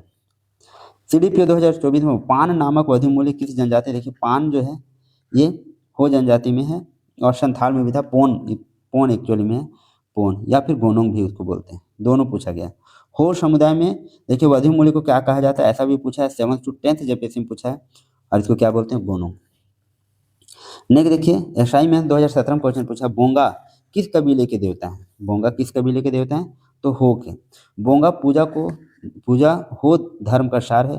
हो की धार्मिक प्रणाली जीववाद, बोंगावाद, टोटम, वर्जना, प्राकृतिकवाद और बहुदेववाद का सम्मिलित रूप है। हो जनजाति के सर्वोच्च देवता सिंह बोंगा है। अन्य देवी देवताओं में देशावली हो गए, पहुई बोंगा हो गए जो ग्राम देवता इनके, ओटी बोड़म हो गए पृथ्वी देवता, नागे बोंगा हो गए नदी देवता, मरांग गुरु हो गए पूर्वजों के देवता। ये हो गए प्रमुख देवता हैं। आप बार बार इसे रिवाइज करते रहें। देखिए खरवार से कौन कौन से प्रश्न आए हैं अभी तक। SIPT 2017 में पूछा है निम्नलिखित जनजातियों में से कौन सा एक बहादुर मार्शल जनजाति है। बहादुर जनजाति बोला जाता है इसको, मार्शल जनजाति कौन है, खरवार। खरवार एक बहादुर मार्शल या फिर लड़ाकू जनजाति है। सत्य बोलने के अपने गुण के कारण इस जनजाति की विशेष पहचान है। सत्य बोलने का गुण इनका है। अधिकांश विद्वान खरवार जनजाति को द्रविड़ मूल के मानते हैं। इनका मूल स्थान खेरी झार था। डाल्टन के अनुसार खरवार 4 उपजातियों में विभक्त थे। कौन कौन थे, तो भोक्ता थे, मांझी थे, राउत थे और महतो थे। संडर ने खरवार की 6 उपजातियां बताई। देखिए यहाँ पर डाल्टन कितना बता रहा है, 4, और संडर कितने बता रहे हैं, 6। ये भी प्रश्न आपके बनने की संभावना है। ये डाल्टन 4 बताए हैं, कौन कौन, भोक्ता हो गए, मांझी हो गए, राउत हो गए और महतो हो गए। जबकि संडर ने क्या किया है, तो 6 उपजातियां बताई है, जिसमें कौन हो गए, तो सूर्यवंशी हो गए, दौलतबंदी हो गए, घटबंदी हो गए, खेरी हो गए, भोक्ती या गंजू हो गए या फिर मंझिया हो गए। ये सारे जो हैं संडर के अनुसार 6 हैं और डाल्टन के अनुसार 4 हैं, ये आप याद रखेंगे। संडर के अनुसार सोन घाटी में बसने वाला एक जनसमूह अपने को खैरवार कहता है, जबकि उस क्षेत्र में खैर वृक्ष काफ़ी संख्या में पाए जाते हैं, जिसका प्रयोग ये विभिन्न रूपों में करते हैं। तो यहाँ पे सत्य बोलने के कारण कौन सी जाति जानी जाती है, तो वो होगा खरवार। बहादुर या लड़ाकू जनजाति भी इसको बोला जाता है। नेक्स्ट देखते हैं हम लोग, इनमें से कौन सी जनजाति बहादुर जनजाति है, तो वो हो जाएगा, कौन हो जाएगा भाई बहादुर जनजाति, खरवार। कौन हो जाएगा, खरवार बहादुर जनजाति। खरवार वीर एवं लड़ाकू जनजाति, यह अपने सम्मान के लिए सर्वस्व न्यौछावर कर देने के सत्य बोलने गुणों कारण पहचानी जाती है। कौन, खरवार। नेक्स्ट क्वेश्चन देखिए SIPT 2017 में क्वेश्चन पूछा गया निम्नलिखित जनजातियों में से कौन सा सबूत के लिए बलिदान के लिए प्रसिद्ध है भाई, तो ये खरवार शक्तिशाली सत्य बोलने के लिए प्रसिद्ध है। सबूत के लिए बलिदान हेतु खरवार जनजाति प्रसिद्ध है। इनकी सर्वाधिक जनसंख्या गढ़वा जिले में पाई जाती है। 2011 की जनगणना के अनुसार खरवार जनजाति की कुल जनसंख्या 2,48,974 है, जो कुल जनजातीय आबादी का कितना है, 2.87%। देखिए फॉरेस्ट गार्ड 2016 में क्वेश्चन पूछा गया इनमें से कौन सी जनजाति सत्य के लिए तथा सत्य हेतु सभी कुछ बलिदान करने के लिए प्रसिद्ध है, तो ये किसका बात हो रहा है, खरवार का। नेक्स्ट देखिए, और ये 5वीं सबसे बड़ी जनजाति है झारखंड की। असाइनमेंट 2017 में क्वेश्चन पूछा गया निम्नलिखित प्रजातियों में से सच्चाई और सच्चाई के लिए बलिदान, ये हो गया खरवार। देखिए नेक्स्ट है शौर्य पहाड़ियों संबंधित कौन कौन से प्रश्न आए हैं। असाइनमेंट 2017 में क्वेश्चन पूछा गया झारखंड में राजमहल पहाड़ियों में कौन सी प्रमुख जनजाति वास करती है, तो ये करती है शौर्य पहाड़ियाँ। शौर्य पहाड़िया जनजाति को लोग मुख्य रूप से संथाल परगना प्रमंडल के साहिबगंज, पाकुड़, गोड्डा तथा दुमका जिलों में निवास करती है। राजमहल की पहाड़ियों में इनका संकेंद्रण ज़्यादा है। इनकी सर्वाधिक संख्या साहिबगंज जिलों में पाई जाती है। नेक्स्ट देखिए, SIPT 2017 में क्वेश्चन पूछा गया, झारखंड में राजमहल पहाड़ियों में निवासियों के रूप में कौन सी जनजाति है भाई? तो शौरिया पहाड़िया। कहाँ निवास करती है? राजमहल की पहाड़ियों में। शौरिया पहाड़िया जनजाति को राजमहल पहाड़ी के निवासी के रूप में जाना जाता है। ये आज भी जंगलों में पहाड़ियों पर निवास करते हैं। इनमें एक गांव में 40 से 80 झोपड़ियाँ होती हैं। ये अपनी झोपड़ियाँ पहाड़ी ढलानों पर बनाते हैं और इनके आवासों को क्या कहा जाता है भाई? अड्डा कहा जाता है। राजमहल की पहाड़ियों पर पाई जाने वाली जनजाति शौरिया पहाड़ियाँ। नेक्स्ट देखिए क्वेश्चन, फिर नेक्स्ट कौन सा बना है? SIPT 2017 में पूछा है, राजमहल पहाड़ियों और उनके आसपास केंद्रीय जनजाति। बार बार ये क्वेश्चन पूछ दिया तो शौरिया पहाड़िया होगा आपका। नेक्स्ट देखिए, रेवेन्यू स्टाफ मैन 2017 में पूछा है, इनमें से कौन सी जनजाति राजमहल और संथाल परगना पहाड़ियों पर निवास करती है? तो इनके निवास स्थान से लेकर हमेशा प्रश्न बने हैं। शौरिया पहाड़िया जनजाति जो है राजमहल और संथाल परगना पहाड़ियों पर निवास करती है। 1742 ईस्वी में राजमहल क्षेत्र पर मराठों ने आक्रमण किया था। 1779 में इसमें क्लीवलैंड भागलपुर जिले का कलेक्टर बने। तो इस भूभाग को व्यक्तिगत संपर्क तथा सहानुभूति के आधार पर ब्रिटिश साम्राज्य के अधीन कर लिया था। कौन कौन? क्लीवलैंड। देखिए, मलेर किससे संबंधित है? ये क्वेश्चन पूछा गया मार्केट सुपरवाइजर में। मलेर किससे संबंधित है? ये शौरिया पहाड़ियों से। राजमहल पहाड़ियों के गोद में निवास करने वाली शौरिया पहाड़िया जनजाति इस क्षेत्र के आदि निवासी मानी जाती है, बहुत समय से रह रही है। चंद्रगुप्त मौर्य के समय मेगास्थनीज ने अपने भारत भ्रमण के दौरान राजमहल पहाड़ियों के अधोभाग में रहने वाली जंगली आदमी जातियों का उल्लेख मल्ली, मानव या शौरी के रूप में किया था, जो अब अपने को मलेर या शौरिया पहाड़िया कहा करते हैं। मलेर बोलिए या शौरिया पहाड़िया बोलिए, एक ही है। नेक्स्ट है, निम्न में से किस जनजाति में गोत्र प्रथा नहीं है? कोई गोत्र प्रथा नहीं है शौरिया पहाड़िया में। शौरिया पहाड़ी जनजाति में गोत्र प्रथा नहीं पाया जाता है। इसमें विवाह के लिए एक कुल के समूह के 3 पीढ़ी तक के संबंधियों को देखा जाता है, अर्थात निकट संबंधियों के साथ विवाह संबंध नहीं होता। इसमें अगुआ को सीढ़ू कहा जाता है। अगुआ को क्या बोला जाता है? सीढ़ू। शौरिया पहाड़ी जनजाति जो राजमहल के जंगलों में रहती है। SIPT 2017 में क्वेश्चन पूछा, झारखंड की कौन सी जनजाति स्थानांतरण कृषि करती है? तो ये पहाड़ियों एरिया में रहती है शौरिया पहाड़िया। स्थानांतरित कृषि करती है जिसको क्या बोलते हैं भाई? कुरुआ बोलते हैं। क्या बोलते हैं? कुरुआ। नेक्स्ट क्वेश्चन है, IRB 2017 और TGT 2017 में क्वेश्चन पूछा है, झारखंड में निम्नलिखित में से कौन सी जनजाति को कृषि को बदलने की प्रथा से जुड़ी है? मतलब वही स्थानांतरण कृषि करती है भाई, तो शौरिया पहाड़िया। कौन करती है? शौरिया पहाड़िया। शौरिया पहाड़िया जनजाति अर्थव्यवस्था कृषि एवं वनों पर आश्रित है। यह जनजाति पहाड़ियों और जंगलों पर काटकर कुरुआ, जिसको हम लोग स्थानांतरित कृषि कहते हैं, करती है। यह खेती पूर्ण रूप से मानसून पर निर्भर होती है। अनावृष्टि की दशा में इन्हें अकाल का सामना करना पड़ता है। प्रायः 2-3 वर्षों तक लगातार एक प्लॉट में कुरुआ खेती करने के बाद दूसरे प्लॉट में कुरुआ खेती की जाती है, मतलब स्थानांतरित कृषि की जाती है। एक प्लॉट में 2-3 साल किए, उसके बाद दूसरे प्लॉट में चलेगा। लगातार एक ही प्लॉट में 2-3 वर्षों तक खेती किए जाने के कारण उस प्लॉट की उर्वरा शक्ति घट जाती है, कम हो जाती है उर्वरता, जिसे 4-5 वर्षों तक परती छोड़ दिया जाता है ताकि उसमें उर्वरा शक्ति पुनः वापस आ सके। इसलिए लोग कुरुआ खेती का संबंध किससे है भाई? शौरिया पहाड़ी। झूम किससे संबंधित? झूम या स्थानांतरित कृषि को बोलते हैं, तो ये पहाड़िया से संबंधित है। झूम कृषि पहाड़िया जनजाति अर्थात शौरिया पहाड़िया और माल पहाड़िया से संबंधित है। स्थानांतरित कृषि या झूम कृषि। देखिए, 7th to 10th JPSC PT 2021 में पूछा है, शौरिया पहाड़िया बेरू गोसाई की पूजा किस प्राकृतिक शक्ति के रूप में करते हैं? तो बेरू गोसाई की पूजा जो करते हैं किस प्राकृतिक शक्ति के रूप में करते हैं? सूर्य के रूप में। शौरिया पहाड़िया जनजाति बेरू गोसाई की पूजा सूर्य देवता के रूप में करते हैं। शौरिया पहाड़िया जनजाति के बीच पूर्वज पूजा का महत्वपूर्ण स्थान है। आत्मा के पूर्व जन्म में यह जनजाति विश्वास करती है। रिजले ने शौरिया पहाड़िया के धर्म के स्वरूप को जीववाद कहा है। नेक्स्ट देखिए, माल पहाड़िया से कौन कौन से प्रश्न बने हैं? TGT 2017 में पूछा गया है, झारखंड की उस जनजाति का नाम बताइए जहां दूल्हा सभी वैवाहिक खर्चों का भुगतान करता है। दूल्हा जो है सभी वैवाहिक खर्चों का भुगतान करता है, वो है माल पहाड़िया। याद रखेंगे, बहुत इंपॉर्टेंट फैक्ट है, इंटरेस्टिंग फैक्ट भी है। माल पहाड़िया जनजाति में दूल्हा सभी वैवाहिक खर्चों का भुगतान करता है। माल पहाड़ी में वधु मूल्य को पौन या फिर बंदी कहलाता है। इस जनजाति में तलाक की स्वीकृति भैयाद देता है। कौन देता है? भैयाद तलाक की स्वीकृति देता है। देखिए, भूमि से कौन से प्रश्न बने हैं अभी तक? असाइनमेंट 2017 में क्वेश्चन पूछा गया, झारखंड में किस जनजाति में श्राद्ध संस्कार को कमावत, इनके श्राद्ध संस्कार से प्रश्न बना है। कमावत कहा जाता है किसमें? तो भूमिज में। भूमिज जनजाति में मृत्यु के बाद शव का दाह संस्कार किया जाता है। मुखाग्नि बड़ा बेटा देता है। भूमिज समुदाय के लोग लाश जलने के पश्चात राख और कुछ हड्डी को मिट्टी के बर्तन में रखकर शासन में गाड़ देते हैं। स्मृति प्रतीक के रूप में 2-3 पत्थर रख देते हैं। छूतक की अवधि में 9 दिनों तक होती है।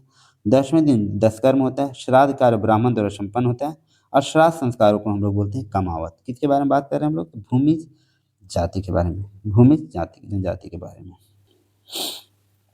नेक्स्ट देखिए, एसआईपीटी 2017 में क्वेश्चन पूछा गया, झारखंड की कौन सी जनजाति साधारण शिल्पकारों से मिलकर बनती है? तो कौन सी जनजाति के बारे में बात करें साधारण शिल्पकार? तो महली। महली एक शिल्पी जनजाति है जो बांस कला में पारंगत होती है। इन्हें सरल कारीगर शिल्पकार के रूप में वर्गीकृत किया जाता है।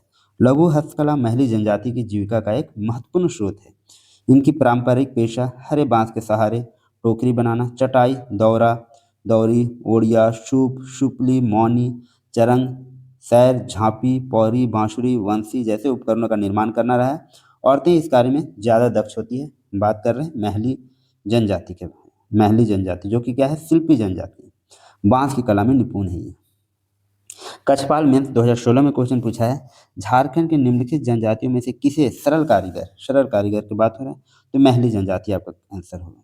नेक्स्ट है एसआई में 2017 में क्वेश्चन पूछा, किस जनजाति ने बांस को ही अपना मूल केंद्र मानकर अर्थव्यवस्था आधार चुन लिया है? तो बात हो रही है महली जनजाति की। नेक्स्ट है खड़िया जनजाति से कौन कौन से प्रश्न अभी तक आए हैं? एसआई में 2017 में क्वेश्चन पूछा गया, पहाड़ी, दूध और ढेलकी किस जनजाति की शाखाएं हैं? तो ये खड़िया जनजाति की शाखाएं हैं। पहाड़ी खेड़िया, दूध खेड़िया और ढेलकी खेड़िया ये खड़िया जनजाति की शाखाएं हैं। खड़िया जनजाति 3 प्रमुख वर्ग हैं। कौन कौन है? पहाड़ी खड़िया हो गए, ढेलकी खड़िया हो गए और दूध खड़िया हो गए। इन तीनों उपसमूहों का वास स्थान अलग अलग क्षेत्रों में भी है। पहाड़ी खड़िया का वास स्थान पहाड़ पर है, इसलिए इसे क्या बोला है? पहाड़ी खड़िया कहा जाता है। आजकल इन्हें शवर कहा जाता है, सवर भी कहा जाता है पहाड़ी खड़िया को। ढेलकी खड़िया का वास स्थान पहाड़ के नीचे होता है, इसलिए इसको ढेलकी खड़िया कहा जाता है। पहाड़ पर रहते हैं इसलिए पहाड़ी खड़िया, पहाड़ के नीचे हैं इसलिए ढेलकी खड़िया कहा जाता है। दूध खड़िया का वास स्थान समतल भूमि पर होता है, यही कारण इसे दूध खड़िया कहा जाता है। इन्हें पहाड़ी खड़िया सबसे अधिक पिछड़ा, दूध खड़िया सर्वाधिक उन्नत और ढेलकी और दूध खड़िया एक साथ रहते हैं। ढेलकी खड़िया भी पहाड़ के नीचे रहते हैं, दूध खड़िया भी समतल जमीन में रहते हैं, तो वो लोग एक साथ रहते हैं। सबसे पिछड़ा बोला जाता है पहाड़ी खड़िया को और सबसे उन्नत जो है वो दूध खड़िया समतल जमीन में रहते हैं। देखिए नेक्स्ट क्वेश्चन है एसआई में 2017 में क्वेश्चन पूछा गया, खड़िया जनजाति की अनेक पारंपरिक मान्यताएं किस जनजाति से मिलती है? तो यहाँ पे क्या है? विकल्प अनुसार दरवेश जनजाति नहीं बल्कि एक प्रजाति है। खड़िया जनजाति की अनेक पारंपरिक मान्यताएं मुंडाओं से मिलती है। किससे? मुंडाओं से मिलती है।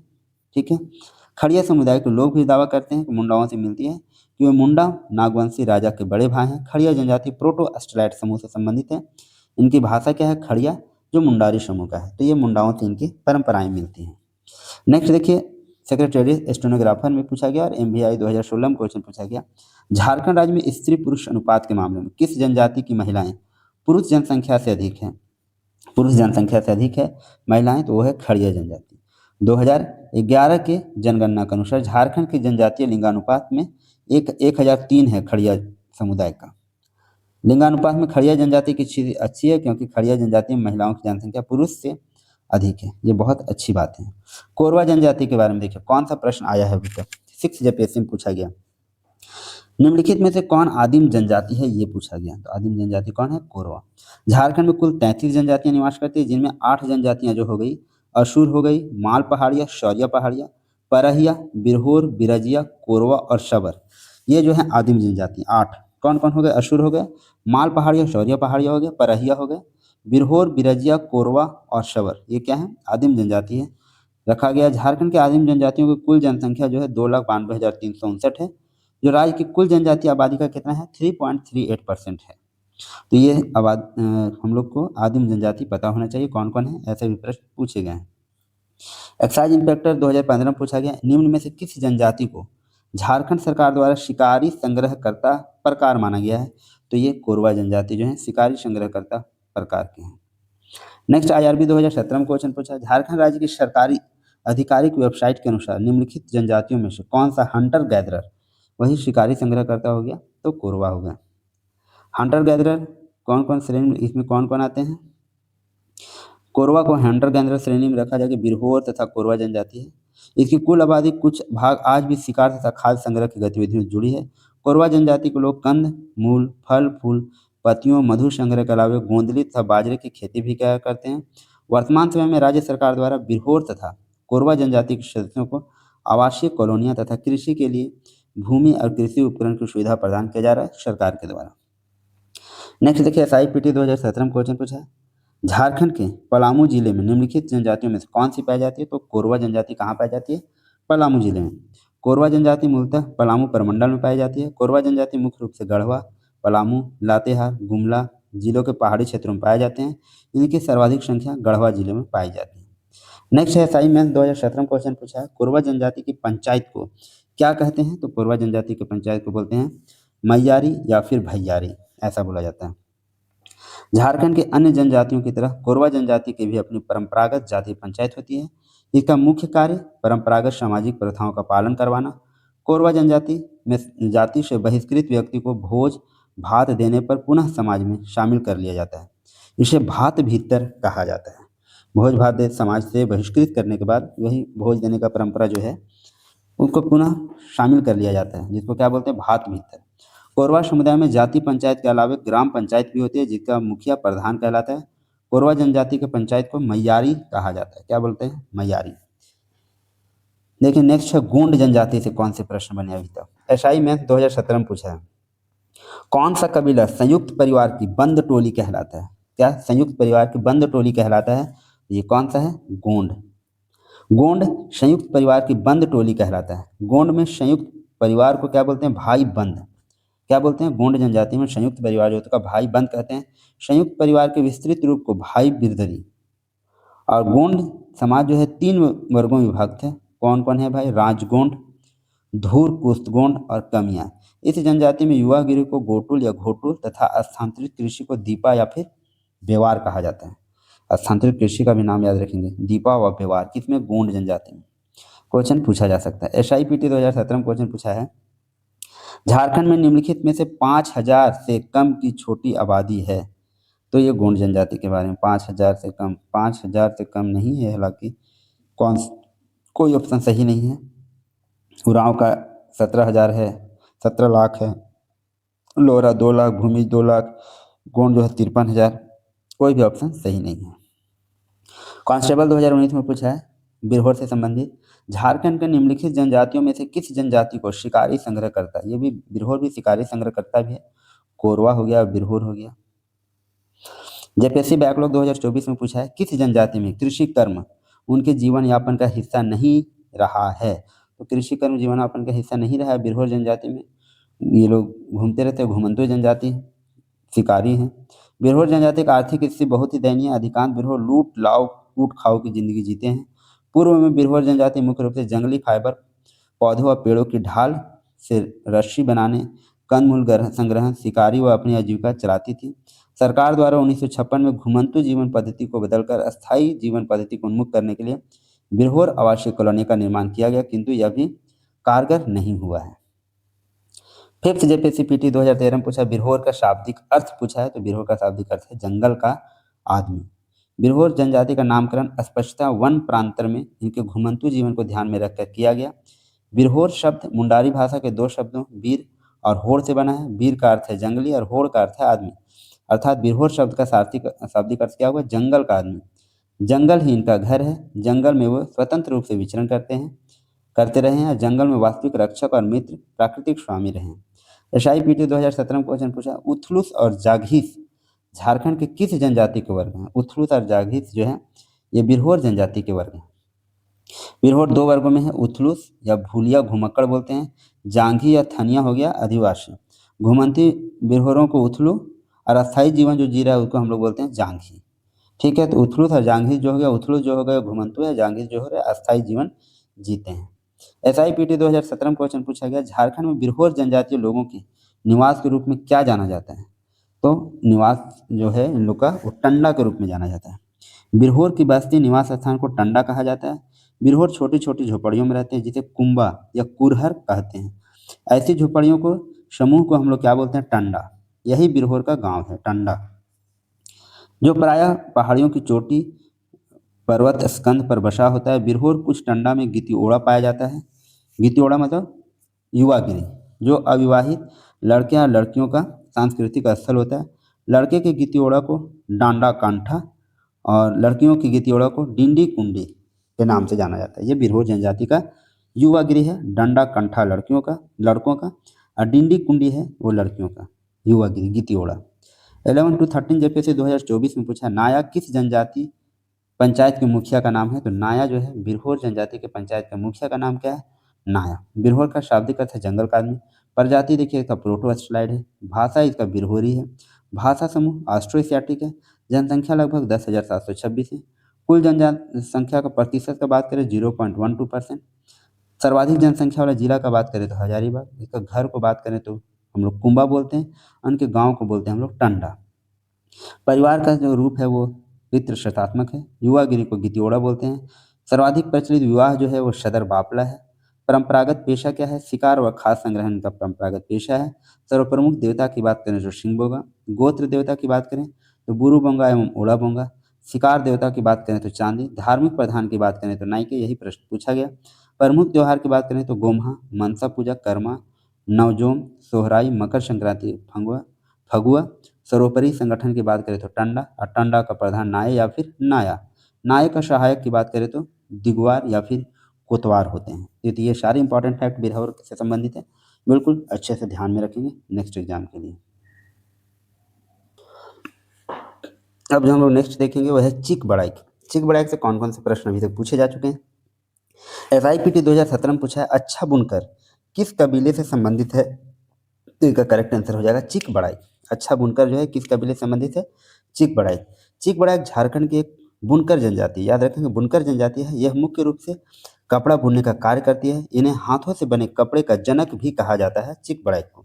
चिक बड़ाइक जनजाति को दस्तकार या कारीगर जनजाति के रूप में जाना जाता है। यह पहले चिक नाम से जाने जाते थे, फिर बड़ाइक जोड़कर जो है बन गए चिक बड़ाइक।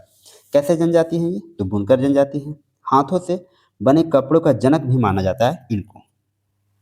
नेक्स्ट देखिए, असुर से कौन कौन से प्रश्न बने अभी तक? जेपीएससी बैकलॉग 2024 में पूछा गया, निम्न में से कौन सी जनजाति सिर्फ झारखंड में पाई जाती है? तो इस जनजाति का जिक्र हो रहा है जो जिसका नाम है असुर जनजाति। असुर झारखंड की प्राचीनतम अल्पसंख्यक आदिम जनजाति है। इनका इतिहास काफी प्राचीन और गौरवशाली है। इन्हें पूर्व देवा कहा गया है। अथर्ववेद में एक पंक्ति है, यश्याम पूर्वे पूर्वजना विचाक्रिय यस्याम देवा असुरानुम वर्तमान। ऋग्वेद में असुरों के द्वारा निर्मित पूरों का वर्णन है।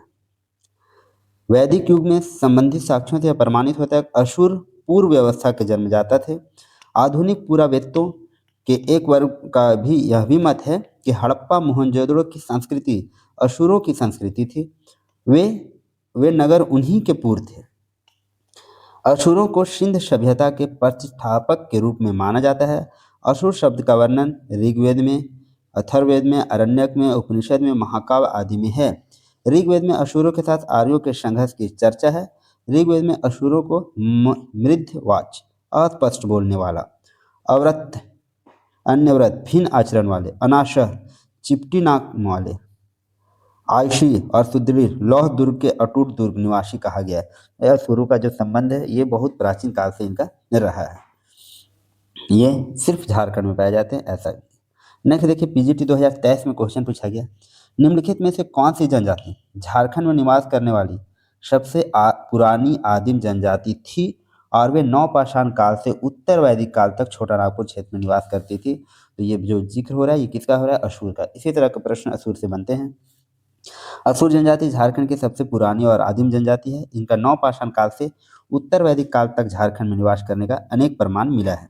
ऋग्वेद तथा ब्राह्मण, अरण्यक, उपनिषद, महाभारत आदि ग्रंथों में असुर शब्द का अनेकानेक स्थानों पर उल्लेख हुआ है। तो जब ये ऋग्वेद, ब्राह्मण, अरण्यक में किस जनजाति का उल्लेख हुआ है तो आप लोग आंसर करेंगे असुर। SI में 2017 में क्वेश्चन पूछा गया, वेदों के पदों में असुर जनजाति का उल्लेख उनकी खाली जगह के लिए किया गया, तो उनकी वीरता और कर्तव्य के लिए किया गया है। असुर झारखंड की प्राचीनतम अल्पसंख्यक आदिम जनजाति है। इनका इतिहास काफी प्राचीन और गौरवशाली रहा है। असुर पूर्व वैदिक काल से वैदिक काल तक अत्यंत शक्तिशाली समुदाय के रूप में यहाँ प्रतिष्ठित थे। ऋग्वेद में असुरों के द्वारा निर्मित पुरों का वर्णन है। वैदिक युग से संबंधित साक्ष्यों से यह प्रमाणित होता है कि असुर पूर्व व्यवस्था के जन्मदाता थे। वेदों के पदों में असुर जनजाति का उल्लेख उनकी वीरता कर्तव्य के लिए किया जाता है। नेक्स्ट देखिए, SIPT 2017 में क्वेश्चन पूछा गया, झारखंड की सबसे पुरानी जनजाति कौन सी है, ये पूछा गया। आपका आंसर क्या हो जाएगा, असुर। सबसे प्राचीन जनजाति में असुर हो गए, खड़िया हो गए, बिरहोर हो गए, बिरजिया है। और जनजातियों में असुर जनजाति प्राचीनतम जनजाति है। सबसे प्राचीन की बात किया जाए तो असुर ही होंगे आपके आंसर। SIPT 2017 में क्वेश्चन पूछा गया, असुर झारखंड की एक जनजाति है, निम्न में से किस जिले का निवासी है, ये पूछा गया किस जिले का निवासी है, तो ये निवासी है पलामू के। किस जिले के, पलामू के। असुर जनजाति मुख्य रूप से झारखंड के लातेहार, गुमला, लोहरदगा में पलामू जिले में पाई जाती है। पाट क्षेत्र असुर जनजाति की जनसंख्या का सांद्रण क्षेत्र है। लातेहार जिले के निकट नेतरहाट के पहाड़ी इलाके जो पाट क्षेत्र है, इनका संकेंद्रण ज़्यादा है। लगभग 600 वर्ग किलोमीटर में फैला इस पठारी क्षेत्र की चोटी कहीं कहीं समतल है, जिसे पाट कहा जाता है, ये हम लोग जानते हैं। इन पाट क्षेत्रों में रहने के कारण असुरों के गांव के नाम भी पाट ही हैं। असुर जो है इन्हीं पाट क्षेत्रों में रहते हैं, इसलिए इनके गांव का नाम भी क्या है, पाट ही है। जैसे डूमर पाट, जोभी पाट, लोघा पाट, नरमा पाट, ये असुरों के गांव का नाम है। असुर जनजाति की सर्वाधिक जनसंख्या की बात करें तो ये गुमला जिले में पाई जाती है, सबसे ज़्यादा जनसंख्या।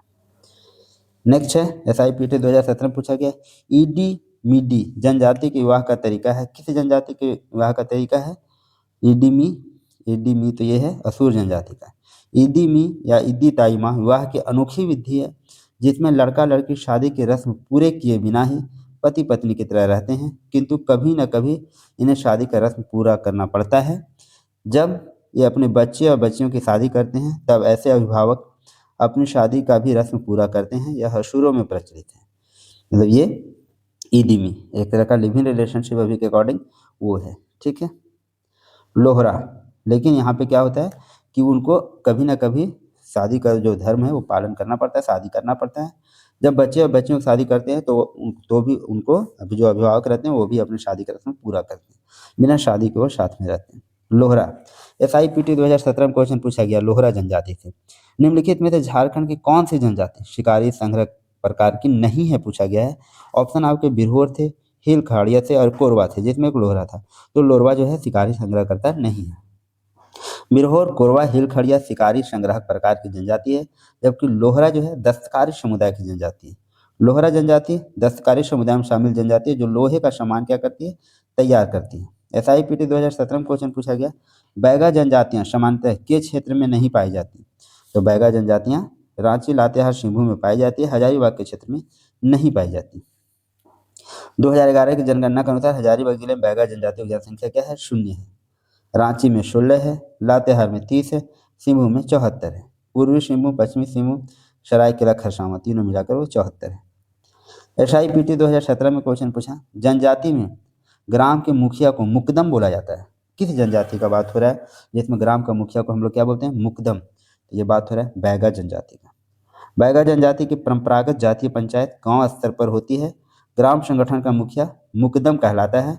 यह पद क्या होता है, वंशानुगत होता है। मुकदम का सहायक जो होता है वो शयाना होता है। किस जनजाति में, बैगा में। जो मुखिया, ग्राम का जो मुखिया होता है उसको मुकदम बोलते हैं, और मुकदम का जो सहायक है उसको बोलते हैं शयाना एवं सीखें। इसमें एक संदेश वाहक भी होता है, जिसको बोलते हैं क्या, चारीदार। बैगा जनजाति में संदेश वाहक को क्या बोला जाता है, चारीदार बोला जाता है, याद रखेंगे। और ग्राम संगठन का मुखिया को हम लोग क्या बोलते हैं, मुकदम। नेक्स्ट देखिए, SIPT 2017 में क्वेश्चन पूछा है, बैगा प्रजाति को पवित्र जानवर मानते हैं, किसको पवित्र जानवर मानते हैं, तो ये बाघ को। बैगा जनजाति को लोग बाघ को क्या मानते हैं, पवित्र जानवर मानते हैं। नेक्स्ट देखिए, बंजारा जनजाति से कौन कौन से प्रश्न बने हैं अभी एग्जाम में। SIPT 2017 में क्वेश्चन पूछा गया, आल्हा उदल जनजाति के नायक व्यक्तित्व हैं। आल्हा उदल किस जनजाति के नायक व्यक्तित्व हैं, तो ये है बंजारा जनजाति। बंजारा जनजाति में लोक कथा और लोकगीत काफ़ी प्रचलित है। आल्हा उदल को ये अपना वीर पुरुष मानते हैं, नायक है आल्हा उदल। कौन, बंजारा जनजाति को। यह लोक गाथा इनमें काफ़ी प्रचलित है। बंजारा समुदाय के लोग गीतों में पृथ्वीराज चौहान का उल्लेख मिलता है। अच्छा, बंजारा समुदाय का प्रमुख नृत्य डंडा, दंड खेलना, और इनका प्रमुख वाद्य यंत्र जो है ढोलक है, नरसिंहा है और ठपरा है। ठपरा और चिंकारा है, याद रखेंगे। आल्हा उदल को ये वीर पुरुष मानते हैं। किस जनजाति के लोग? तो बैगा जनजाति के लोग। इनके गीतों में पृथ्वीराज चौहान का भी उल्लेख मिलता है, बहुत इंपॉर्टेंट है। SIPT 2017 में क्वेश्चन पूछा गया है बथुड़ी जनजाति से संबंधित। बथुड़ी जनजाति को खाली जगह भी बोला जाता है। क्या बोला जाता है? तो बथुड़ी जनजाति को हम लोग भूमिज भी बोलते हैं। क्या बोलते हैं? भूमिज। बथुड़ी झारखंड की एक अति लघु जनजाति है। बथुड़ी परंपरा के अनुसार इनकी उत्पत्ति ब्रह्मा की भुजा से हुई है। अतः ये अपने को क्षत्रिय कहते हैं। कौन? बथुड़ी जनजाति के लोग खुद को क्या कहते हैं? क्षत्रिय को कहते हैं। वे अपने को आदिवासी पुकारना जाना पसंद नहीं करते। बथुड़ी जनजाति के पास भूमि होती है, इसलिए ये अपने आप को क्या बोलते हैं? भूमिज कहते हैं, क्योंकि इनके पास भूमि होती है इसलिए अपने आप को ये भूमिज कहते हैं। ये अपनी उपाधि मुंडा या सरदार बतलाते हैं। बथुड़ी अपने को बाहुतली या बाहुबली कहते हैं, जिसका शाब्दिक अर्थ है पीपुल ऑफ आर्म्स अथवा क्षत्रिय। बथुड़ी जो है खुद को ब्रह्मा की भुजा से उत्पन्न मानते हैं, इसलिए खुद को ये क्षत्रिय समझते हैं और भूमि होने के कारण ये भूमिज अपने आप को कहते हैं। ये आदिवासी पुकारा जाना पसंद नहीं करते। किस जनजाति को लोग? बथुड़ी जनजाति को। नेक्स्ट है बिरजीय जनजाति से कौन सा प्रश्न आया है? 7th to 10th JPSC पूछा गया है। निम्नलिखित में से कौन सी जनजाति झारखंड के आधिकारिक अनुसूचित जनजाति की सूची में शामिल है? ऐसा पूछा गया था और 4 ऑप्शन थे, जिसमें एक बिरजिया था जो यहाँ पे झारखंड में अनुसूचित जनजाति के रूप में शामिल है, तो हो गया बिरजिया। बिरजिया जो है ये शामिल है। करमाली से कौन से प्रश्न आए हैं अभी? सहायक आचार्य 2024 में पूछा गया है। झारखंड की एक प्राचीन एवं छोटी जनजाति है। ये पाषाण युग से ही इस क्षेत्र में निवासी माने जाते हैं। ये बात हो रहा है करमाली की। बाकी सारे जो जनजाति दिए हुए थे ऑप्शन में वो झारखंड में नहीं पाए जाते। झारखंड की जनजातियों में करमाली जनजाति का अपना एक खास स्थान है। ये झारखंड की एक प्राचीन एवं छोटी जनजाति है। पाषाण युग से ही इस क्षेत्र में निवास करती आ रही है। इस जनजाति को कारीगर दस्तकार जनजाति के रूप में जाना जाता है, क्योंकि इनकी परंपरागत पेशा लोहा से तरह तरह के उपकरण तैयार करना है। ऐतिहासिक परंपरा के अनुसार करमाली जनजाति के पूर्वज इस क्षेत्र के राजा एवं महाराजाओं के लिए लोहा से तरह तरह के अस्त्र शस्त्र बनाया करते थे। परंपरा के अनुसार शेरशाह के लिए भी हथियार का निर्माण करमाली जनजाति द्वारा ही किया गया था। बोकारो जिला के भेंडरा गांव करमाली जनजाति के द्वारा लौह निर्माण के लिए सदियों से सुविख्यात रहा है। भेंडरा गांव कहाँ? बोकारो जिले में। लौह निर्माण के लिए फेमस है। और किस जनजाति को लोग यहाँ निभाते हैं? अपना करमाली जनजाति को। झारखंड का शेफील्ड कहा जाता है। देखिए ये परंपरा के अनुसार शेरशाह के लिए भी हथियार का निर्माण किए हैं करमाली जनजाति को। इनका परंपरागत पेशा ही है लोहा का तरह तरह का उपकरण तैयार करना। ठीक है, नेक्स्ट देखते हैं। अब यहाँ से हम लोग स्टार्ट करेंगे झारखंड के शदान। झारखंड की जनजातियों से कौन कौन से प्रश्न आए थे वो हम लोग अच्छे से देख लिया और उसका डिस्क्रिप्शन भी हम लोगों ने ध्यान से देख लिया। अब हम लोग देखते हैं झारखंड के शदान जो कौन कौन से प्रश्न से पूछे गए हैं, आपके आगामी प्रतियोगी परीक्षाओं के लिए भी बहुत महत्वपूर्ण रहेंगे। देखिए 6 JPSC PT 2016 में क्वेश्चन पूछा गया है झारखंड के शदान का मुख्य व्यवसाय। तो मुख्य व्यवसाय हम लोग जान रहे थे क्या है? खेती है मुख्य व्यवसाय झारखंड के शदान का। सामान्य तौर पर गैर जनजातियों को, जो जनजाति नहीं है उसको क्या कहा जाता है? शदान कहा जाता है। किंतु ऐसा नहीं है, सभी गैर जनजातियाँ शदान नहीं है। शदान झारखंड के मूल गैर जनजाति लोग हैं जो यहाँ के मूलवासी हैं, अर्थात शदान झारखंड के मूल निवासी है। झारखंड की कुल जनसंख्या में शदानों की जो भागीदारी है वो 60% है और झारखंड के शदान का मुख्य व्यवसाय क्या है? कृषि है। नेक्स्ट है 7th to 10th JPSC PT 2021 में पूछा गया है BP केसरी के अनुसार निम्नलिखित में से कौन शदान नहीं है? शदान कौन नहीं है ये पूछा गया। तेली, तूरी, भोक्ता, भूमिहार। तो डॉक्टर BP केसरी के अनुसार भूमिहार को शदान नहीं माना जाता क्योंकि एक झारखंड के अलावा अन्य क्षेत्रों में भी निवास करते हैं, इसलिए ये शदान नहीं है। शदान यहाँ के मूलवासी जो हैं वही होंगे, तेली, तूरी, भोक्ता। ये वस्त्र आभूषण से कौन कौन से प्रश्न पूछे गए हैं? कक्षपाल PT 2016 में। झारखंड में पुरुषों की सबसे सामान्य पोशाक को क्या कहा जाता है? जो कपड़े का ही एक टुकड़ा होता है, तो उसको क्या बोलते हैं हम लोग? भगवा बोलते हैं। पुरुषों का सामान्य पोशाक।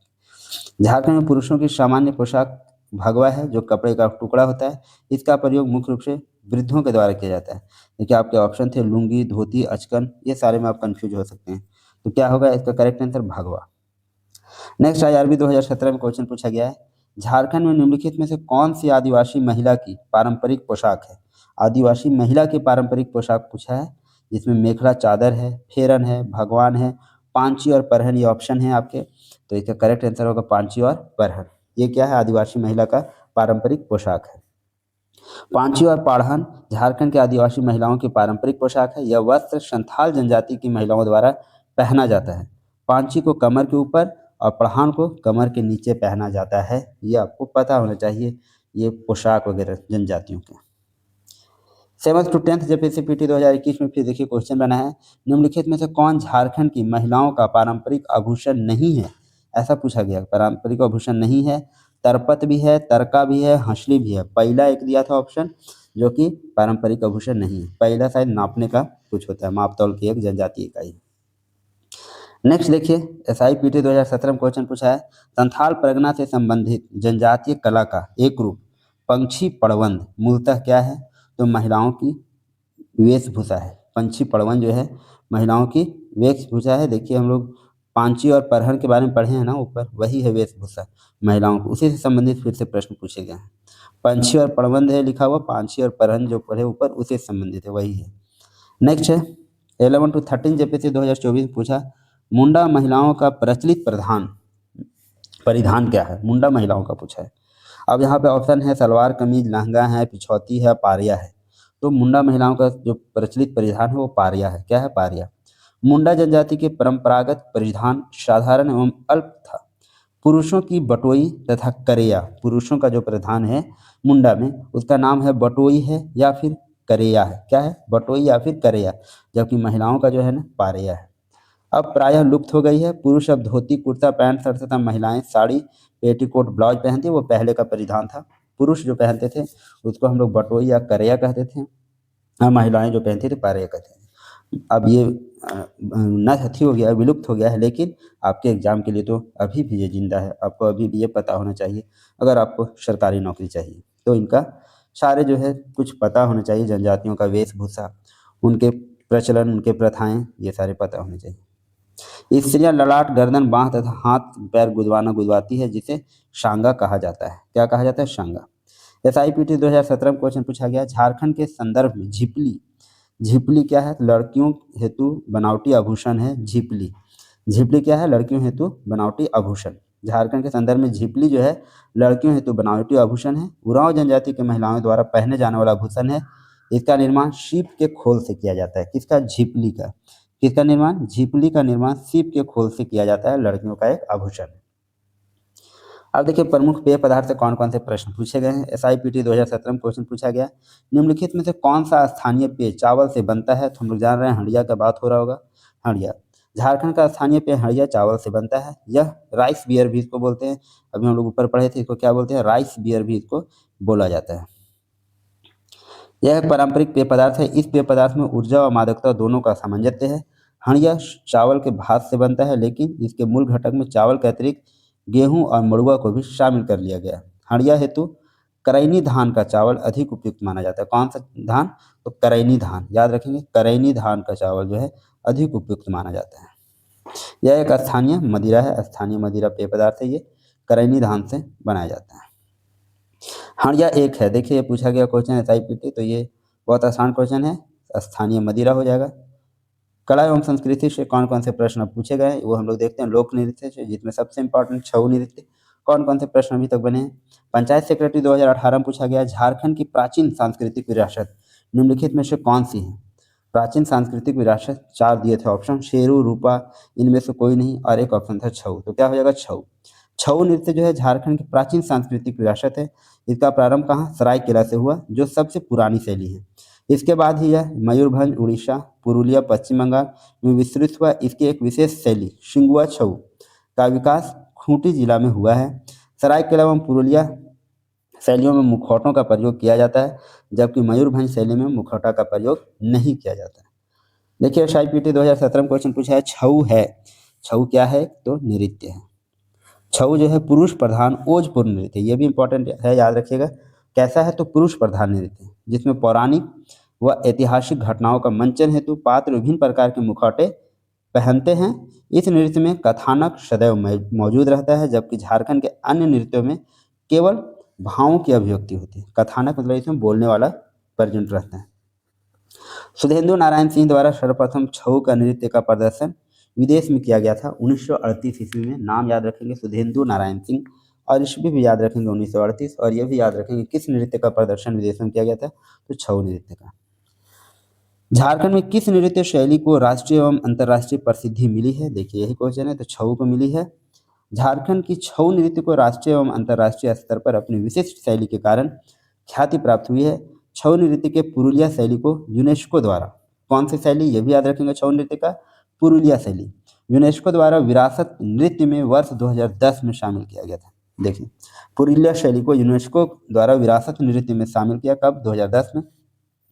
नरेंद्र मोदी स्टेडियम अहमदाबाद में गुजरात आईपीएल 2022 के समापन समारोह में अंतर्राष्ट्रीय छऊ नृत्य कलाकार प्रभाव कुमार महतो के नेतृत्व में छऊ नृत्य का प्रदर्शन किया गया, कब? आईपीएल 2022 में। कहाँ पे? तो नरेंद्र मोदी स्टेडियम जो कि है अहमदाबाद में, वहाँ पे समापन समारोह था आईपीएल का, उस समय किया गया प्रभाव कुमार महतो के द्वारा, उनके नेतृत्व में। पीजीटी 2023 में क्वेश्चन पूछा है, निम्नलिखित में से किस नृत्य को 2010 से प्रभावी यूनेस्को की मानवता की अमूर्त सांस्कृतिक विरासत में शामिल किया गया है? ये बात नहीं हो रही है छऊ नृत्य की। नेक्स्ट देखिए एसआईपीटी 2017 में क्वेश्चन पूछा गया है, सरायकेला छऊ निम्नलिखित में से किसके साथ जुड़े हैं? तो सरायकेला छऊ जो है किस नृत्य के साथ जुड़े हैं? छऊ नृत्य के साथ। सरायकेला छऊ छऊ नृत्य के साथ जुड़े हैं। इस नृत्य में प्रशिक्षक की उपस्थिति अनिवार्य है। इस नृत्य की दो धाराओं, हथियार धारा एवं काली भंग धारा में क्रमशः वीर रस और श्रृंगार रस की प्रधानता है। हथियार धारा में किसका? वीर रस की। काली भंग धारा में श्रृंगार रस की प्रधानता है। दो धाराओं में विभक्त है।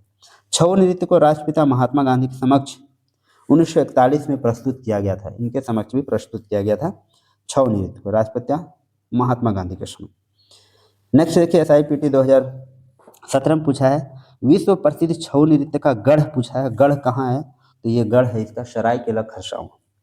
सरायकेला खरसावां विश्व प्रसिद्ध छऊ नृत्य का गढ़ है। छऊ का शाब्दिक अर्थ क्या होता है? छाया। यह पुरुष प्रधान नृत्य है, ऊपर अभी हम लोग देख चुके हैं। यह झारखंड का सबसे प्रसिद्ध लोक नृत्य है, जिसे शास्त्रीय नृत्य की श्रेणी में रखा गया है। इसका प्रारंभ सरायकेला से हुआ, जो सबसे पुरानी शैली है सरायकेला खरसावां। छऊ नृत्य से हमेशा प्रश्न बनते हैं और किस तरह के प्रश्न आते हैं वो अभी हम लोग देख रहे हैं। साथ ही डिस्क्रिप्शन देख रहे हैं, जो आपका आगामी प्रतियोगी परीक्षाओं के लिए बिल्कुल मददगार साबित होंगे। एसआईपीटी 2017 में क्वेश्चन पूछा है, सरायकेला खरसावां जिला भी निम्नलिखित नामों से किस नाम से प्रसिद्ध है? तो किस नाम से प्रसिद्ध है? सरायकेला छऊ के नाम से प्रसिद्ध है। सरायकेला खरसावां जिला सरायकेला छऊ के नाम से प्रसिद्ध है। संगीत और नृत्य के अभिजात्य लोगों के लिए सरायकेला मक्का बन गया है। यह विश्व प्रसिद्ध छऊ नृत्य का गढ़ है। कौन? सरायकेला। नेक्स्ट देखिए असाइनमेंट 2017 में क्वेश्चन पूछा गया, सरायकेला की मिट्टी किसकी लय के साथ जीवंत है? और साथ में 4 नृत्य हैं, जिसमें छऊ आपको देखिए, छऊ आपका आंसर हो जाएगा। सरायकेला की मिट्टी छऊ की लय के साथ जीवंत है, जिसने न केवल भारतीय कला प्रेमियों की कल्पना की थी, बल्कि इसके अनुग्रह के कारण अद्वितीय आकर्षण और भव्यता कारण दुनिया भर में आकर्षक और मोहित कला प्रेमियों को भी आकर्षित किया था छऊ नृत्य। एसआईपीटी 2017 और जेपीएससी बैकलॉग 2024 में पूछा गया है कि छऊ नृत्य झारखंड के कौन से जिले से संबंधित है? यह अब आपके लिए बहुत ही आसान सा प्रश्न हो गया। सरायकेला खरसावां आपका आंसर हो जाएगा। छऊ नृत्य का संबंध सरायकेला खरसावां। इस नृत्य का उद्भव सिंहभूम के पोरहाट राज्य के सैनिक शिविरों में हुआ था। कहाँ पे हुआ था? सिंहभूम के पोरहाट राज्य के सैनिक शिविरों में हुआ था। इस नृत्य में केवल पुरुष कलाकार, ये पुरुष कलाकार ही भाग लेते हैं। पुरुष प्रधान नृत्य है। इसमें स्वर्गीत संभव नहीं होता, स्वर्गीत संगीत संभव नहीं होता है। देखिए फिर पीजीटी 2023 में पूछा गया है, छऊ एक विस्तृत मुखौटा नृत्य के सम्मान में चैत्र वर्ष के दौरान मनाया जाता है। किसके सम्मान में? 4 ऑप्शन आपके सामने थे, भगवान अग्नि, भगवान मुर्गा, भगवान इंद्र और भगवान शिव। करेक्ट आंसर आपके हो जाएंगे भगवान शिव। चैत्र पर्व में मनाया जाता है। छऊ पुरुष प्रधान ओजपूर्ण नृत्य है, जिसमें पौराणिक एवं ऐतिहासिक कथाओं का मंचन हेतु पात्र विभिन्न प्रकार के मुखौटे पहनते हैं। यह नृत्य भगवान शिव के सम्मान में चैत्र पर्व मार्च अप्रैल के दौरान विशेष रूप से किया जाता है। नेक्स्ट देखिए पीजीटी 2023 में क्वेश्चन पूछा है, छऊ झारखंड के खाली जगह क्षेत्र का विस्तृत मुखौटा वाला नृत्य है। तो झारखंड के दक्षिणी पूर्वी क्षेत्र वाला विस्तृत मुखौटा वाला नृत्य है। कौन? छऊ नृत्य। छऊ नृत्य से हम लोगों ने अभी तक बहुत महत्वपूर्ण सवाल देखे और साथ ही उसके डिस्क्रिप्शन जो आपके आगामी प्रतियोगी परीक्षाओं के लिए बहुत महत्वपूर्ण होंगे, इसमें किसी प्रकार का संदेह नहीं है। अब हम लोग एक और इम्पॉर्टेंट नृत्य के बारे में देखते हैं, जिसका नाम है पाइका। जिसका नाम क्या है? पाइका नृत्य। देखिए फर्स्ट जेपीएससी पीटी 2003 में इससे क्वेश्चन बना है, पाइका क्या है, यही क्वेश्चन बना। तो पाइका क्या है? नृत्य है। पाइका एक नृत्य है। इस नृत्य में नर्तक रंग बिरंगी सजी सजाई कलगी लगी मोर या पंख लगी पगड़ी पहनते हैं। पाइका नृत्य में नर्तक रंगीन साड़ी की धोती, कमर में रंगीन गमछे, पैरों में घुंघरू बांधते हैं। नर्तक के बाएं हाथ में चमकता हुआ ढाल और दाहिने हाथ में चमकती हुई दोधारी तलवार होती है। ये करने का तरीका है। क्या होते हैं? नर्तक रंगीन साड़ी की धोती, कमर में रंगीन गमछे, पैरों में घुंघरू, बाएं हाथ में चमकता हुआ ढाल और दाहिने हाथ में चमकते हुए दोधारी तलवार पहनते हैं। नेक्स्ट है SIPT 2017 में क्वेश्चन पूछा गया है, रूस में भारत महोत्सव में निम्नलिखित में से कौन सा नृत्य प्रस्तुत किया गया? तो ये प्रस्तुत कौन सा नृत्य किया गया था? पाइका नृत्य। समझ रहे हैं इसका वेशभूषा कैसा होता है? 1987 में रूस में हुए भारत महोत्सव में पाइका नृत्य कौन? डॉक्टर रामदयाल मुंडा के नेतृत्व में काफी सुर्खियां बटोरी। कब हुआ ये? 1987 में, और रामदयाल मुंडा के नेतृत्व में। कहाँ पर? रूस में हुआ है भारत महोत्सव के दौरान। झारखंड में पाइका नृत्य आमतौर पर विशेष सम्मानित अतिथियों के स्वागत के लिए धार्मिक जुलूस या शोभा यात्रा के दौरान किया जाता है। नेक्स्ट देखिए IRB 2017 में क्वेश्चन पूछा, निम्नलिखित पारंपरिक नृत्य रूपों में झारखंड का नृत्य कौन सा है? ये 4 नृत्य दिए गए थे, क्षत्रिया, पुलकाली, घुमरा और पाइका। तो आपके करेक्ट आंसर से पाइका। झारखंड में समस्त नृत्यों में वीर रस को प्रदर्शित करता पाइका का सबसे आकर्षक, उत्तेजक, ओजस्वी, मनोरंजक में वीरता परक गीत रहित नृत्य है। गीत रहित नृत्य, इसमें गीत नहीं है। पाइका भी कैसा नृत्य है? पुरुष प्रधान। इससे पहले छऊ भी हमने पढ़ा पुरुष प्रधान। इसमें पुरुष जो है सैनिक वेशभूषा धारण करके पूरे जोश और उल्लास के साथ नृत्य करते हैं। पाइका मूलतः युद्ध नृत्य। ये भी पूछा जाएगा आपसे, कौन सा नृत्य युद्ध नृत्य है? तो पाइका। पाइका सदान आदिवासी युवकों द्वारा कन्या विजय प्राप्त कर लौटने का प्रमुख नृत्य है। देखिए फिर PGT 2018 में पूछा है, झारखंड राज्य में पुरुषों द्वारा त्योहारों और शादियों आदि समारोह जैसे मौके पर तलवार और ढाल के साथ कौन सा नृत्य होगा? तो पाइका नृत्य होगा। नेक्स्ट देखिए PGT 2023 में पूछा है, नृत्य रूप में मार्शल आर्ट को अन्य चरणों के साथ मिश्रित किया जाता है। मार्शल आर्ट मतलब पाइका के साथ युद्ध नृत्य है ये। पाइका पुरुष प्रधान युद्ध नृत्य मार्शल नृत्य है जो कि आदिवासी और सदान दोनों में प्रचलित है। हालांकि यह मुंडा जनजाति में सर्वाधिक प्रचलित है। इसके अंतर्गत 5, 7 या 9 के जोड़े पुरुष सैनिक वेश धारण करके, 5 हो गए, 7 हो गए, 9 के जोड़े में होते हैं। एक हाथ में तलवार, दूसरे हाथ में शील्ड को संभाल कर नृत्य करते हैं। यह ओजस्वी, मनोरंजक और वीरतापरक गीत रहित मार्शल आर्ट तकनीक पर आधारित है यह नृत्य। नेक्स्ट देखिए कांस्टेबल 2016 में क्वेश्चन पूछा है, झारखंड क्षेत्र में एक लोकप्रिय मार्शियल नृत्य निम्न में से कौन सा है? तो ये बात हो रही है पाइका नृत्य का। नेक्स्ट देखिए SIPT 2017 में क्वेश्चन पूछा है, निम्नलिखित में से किस नृत्य को युद्ध नृत्य की भी संज्ञा दी गई है? ये बात हो रही है पाइका नृत्य। कौन सा नृत्य? पाइका नृत्य का। तो ये थे अभी तक के सेशन, हम लोग इसके बाद नेक्स्ट लेक्चर में देखेंगे। अगर आपको वीडियो अच्छी लग रही है, जानकारी के लायक लग रही है, तो चैनल को अभी सब्सक्राइब करें, लाइक करें और दोस्तों तक जरूर शेयर करें। मुझे पता है कि अगर आप इसे ध्यान से पढ़ते हैं तो आपके आगामी प्रतियोगी परीक्षाओं में आपको बहुत मदद मिलेगी।